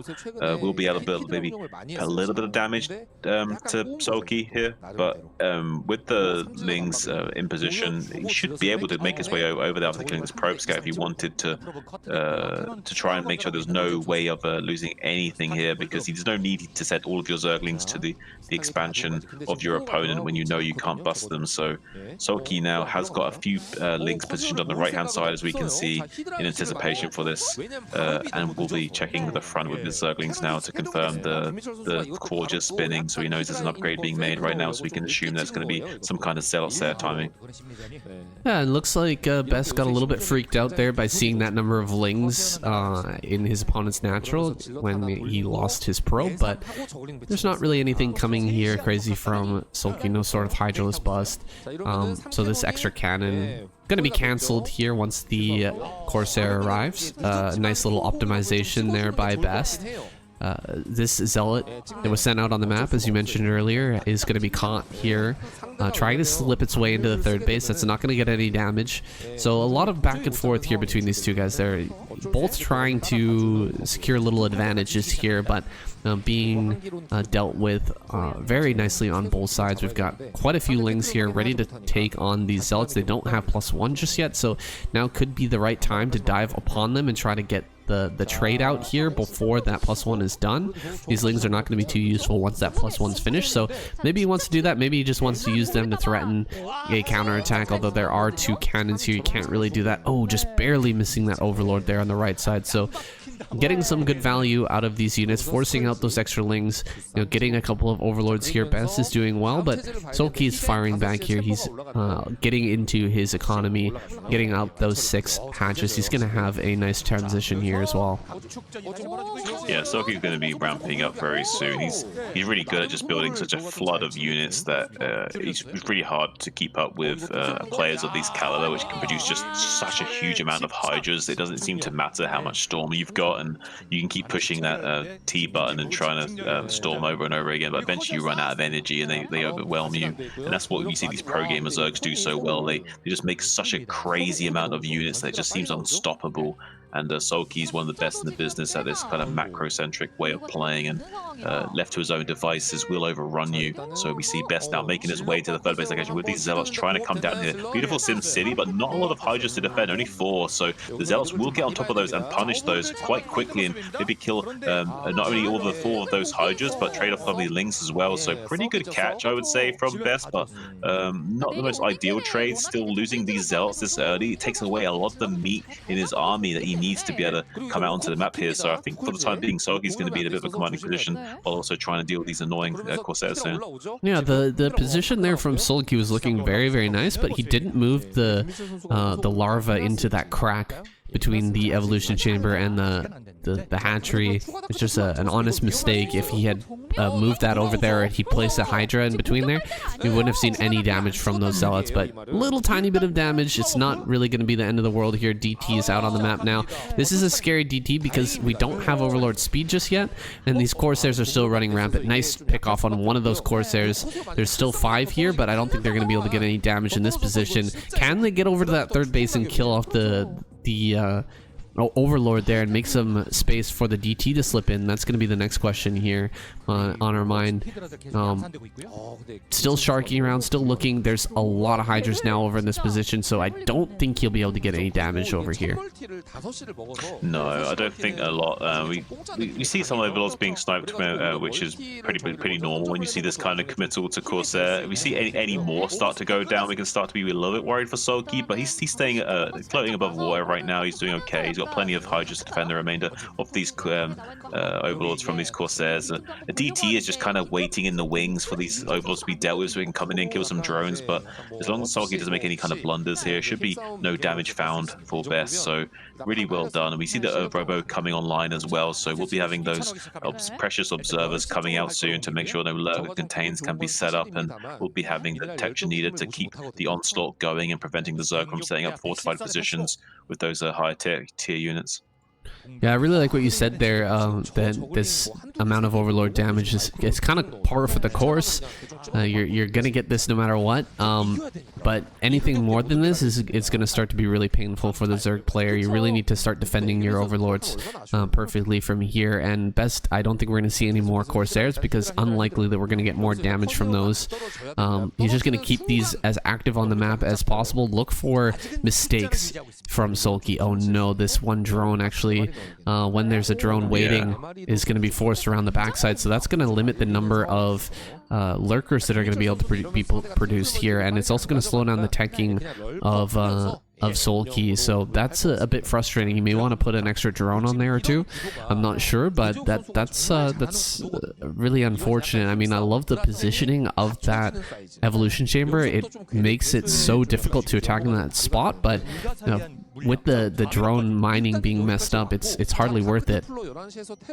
You can sometimes fix that by like manually making the drones wait to then like reset the cycles up so they then become resynchronized and don't bump in and get in each other's way. But a lot of the time you can't fix it, and it's just you just have to send more drones to mine or kill the evolution chamber. See the shuttle now coming into the main base of Soulkey. There is some Hydras waiting here with an Overlord, so I don't think too much will be done here. Maybe one drone could be sniped before the High Templar would die, but it doesn't really gonna matter too much for him to find such little damage. And the High Templar, the DT is actually already injured as well, so that DT would die very quickly in that main base of Soulkey. Nothing going to be found there for the time being. We see some Hydras on the eastern flank here trying to get something done. Takes off one of these Dragoons out and backs away with the Overlord dying to the Corsair. So not really anything happening in this game for the time being, but Soulkey's sitting on the same supply as Best, so that's actually really indicative of the things being quite well and healthy for the Zerg. So Best actually kind of maybe feel like he will want to have to try and do something here.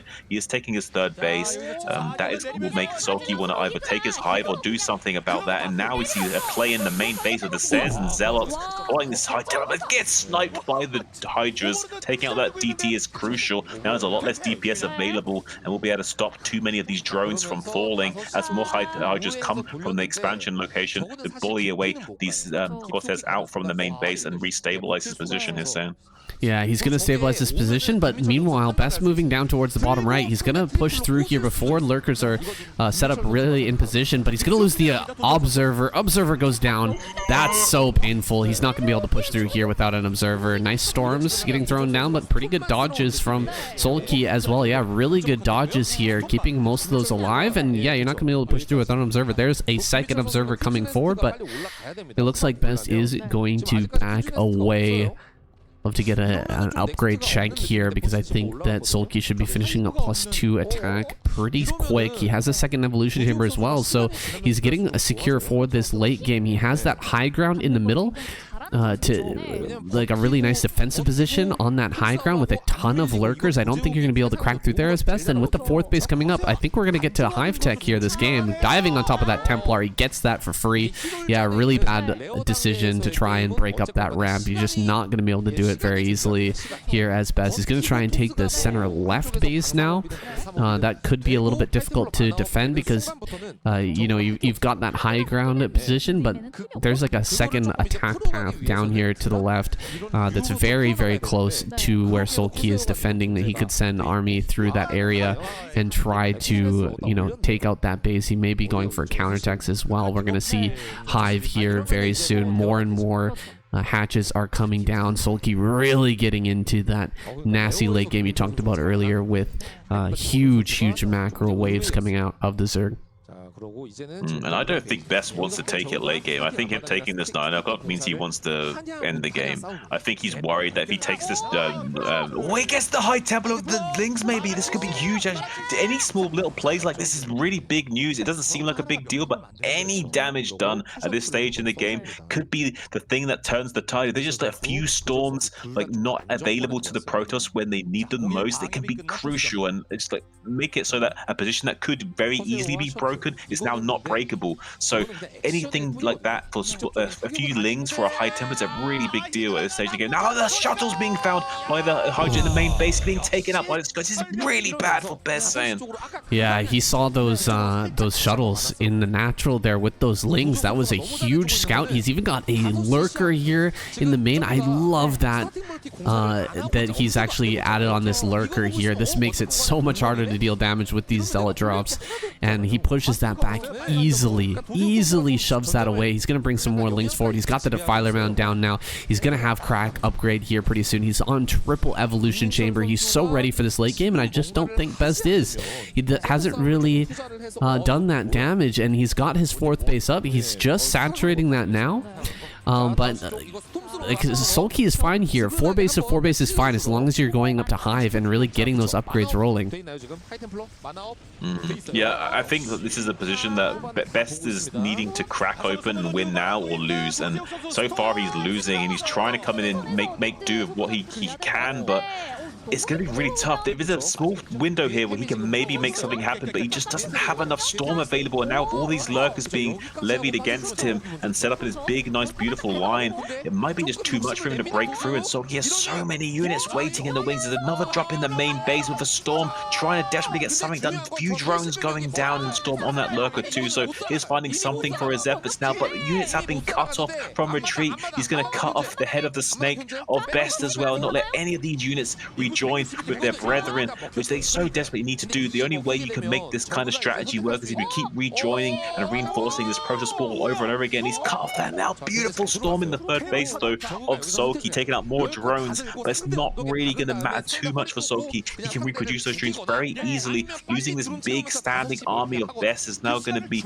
a nightmare for him going forward, because he's not going to have enough units to defend this high ground area from Soulkey, now making his way up there with these lurkers now burrowing. There's only Zealots and High Templars and Dark Templars here, so there's no real Dragoons or anything to really shell and deal with and skirmish against these Zerg forces. Now he's in full retreat, and he needs to be, because there's no way he can fend off this huge swarm of Zerg units descending upon him from his high ground location. Now Soulkey taking his high ground more or less for free. Lurkers going to be trading so well against this big cluster of Zergs. Another Storm drop in the main base of Soulkey as well. This is crazy, Sam.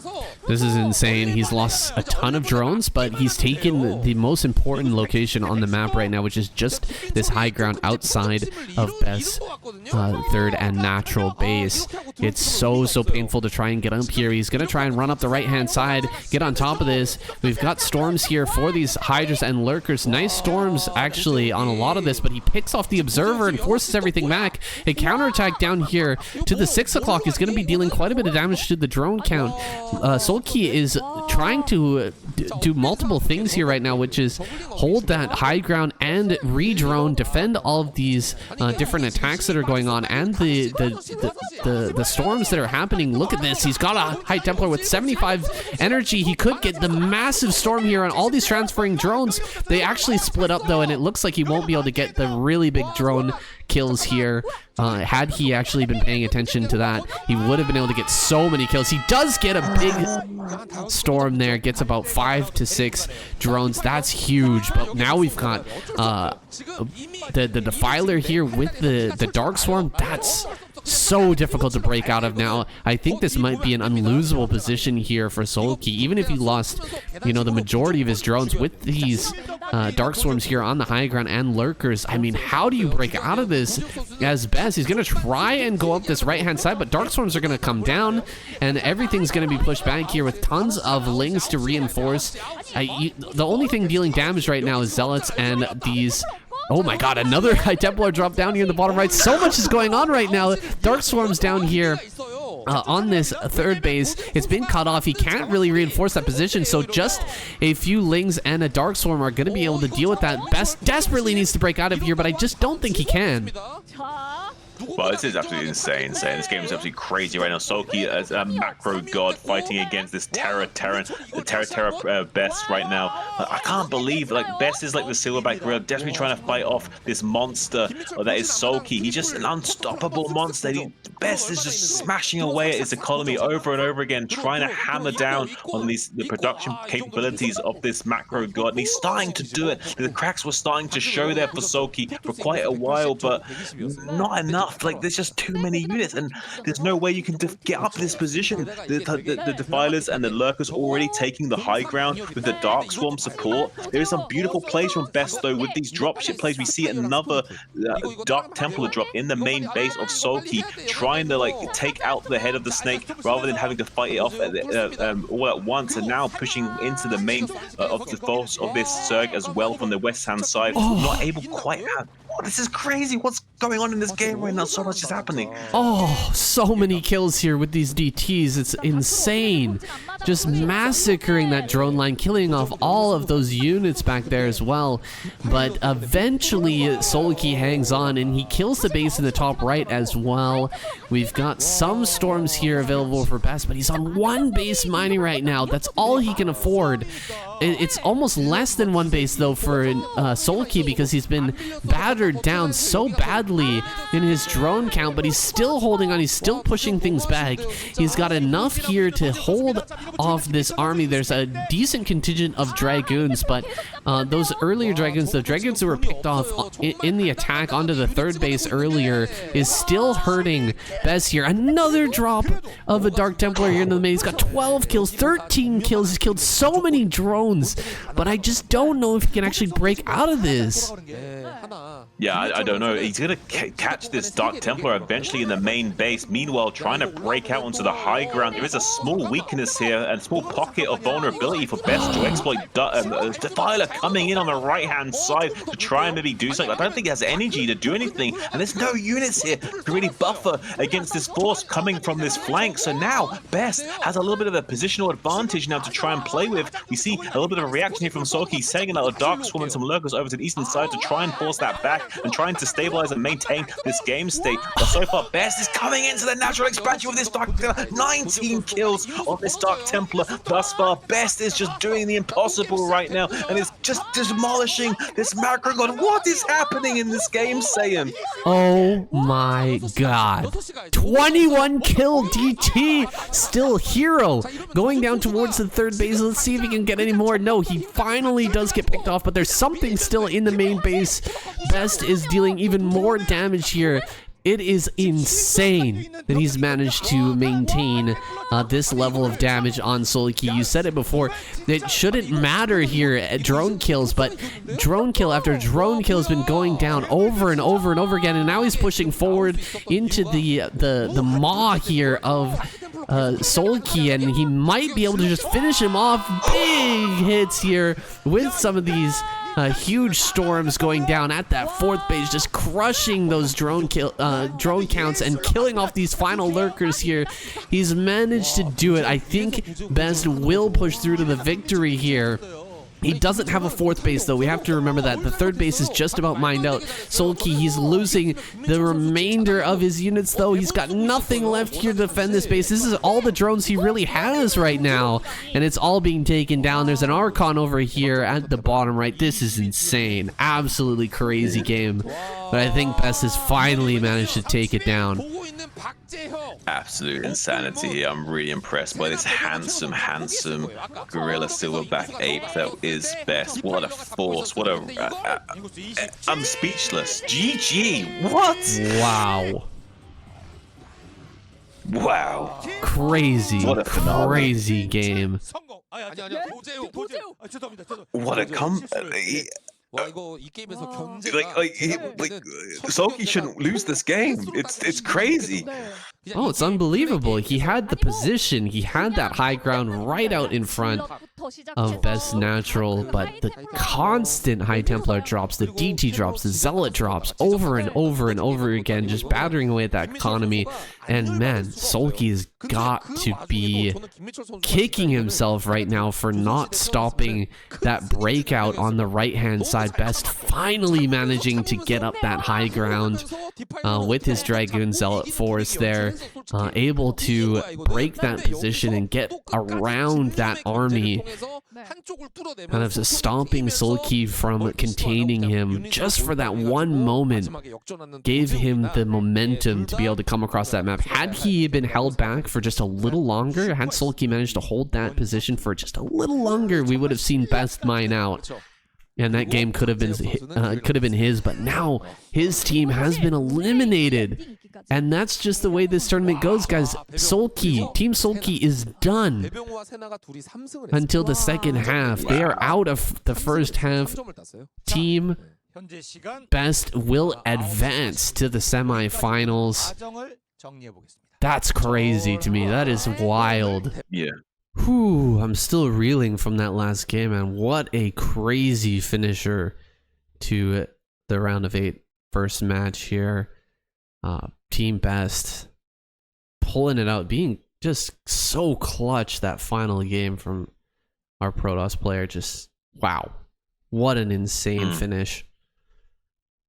I mean, you can't ask for better.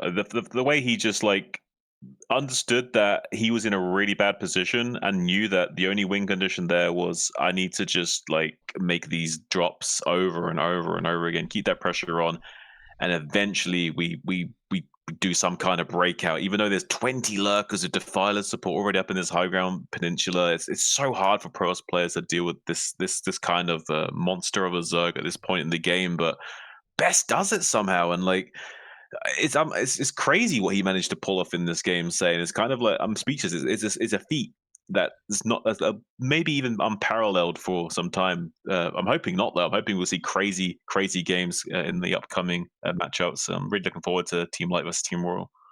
Yeah, it's wild. Like it's so hard to get into the head of Best in that game. Like, what the hell was he thinking with all of those lurkers on his high ground? He's like, I'm gonna make 3 DTs and a shuttle. That's what I need right now. And he goes for it.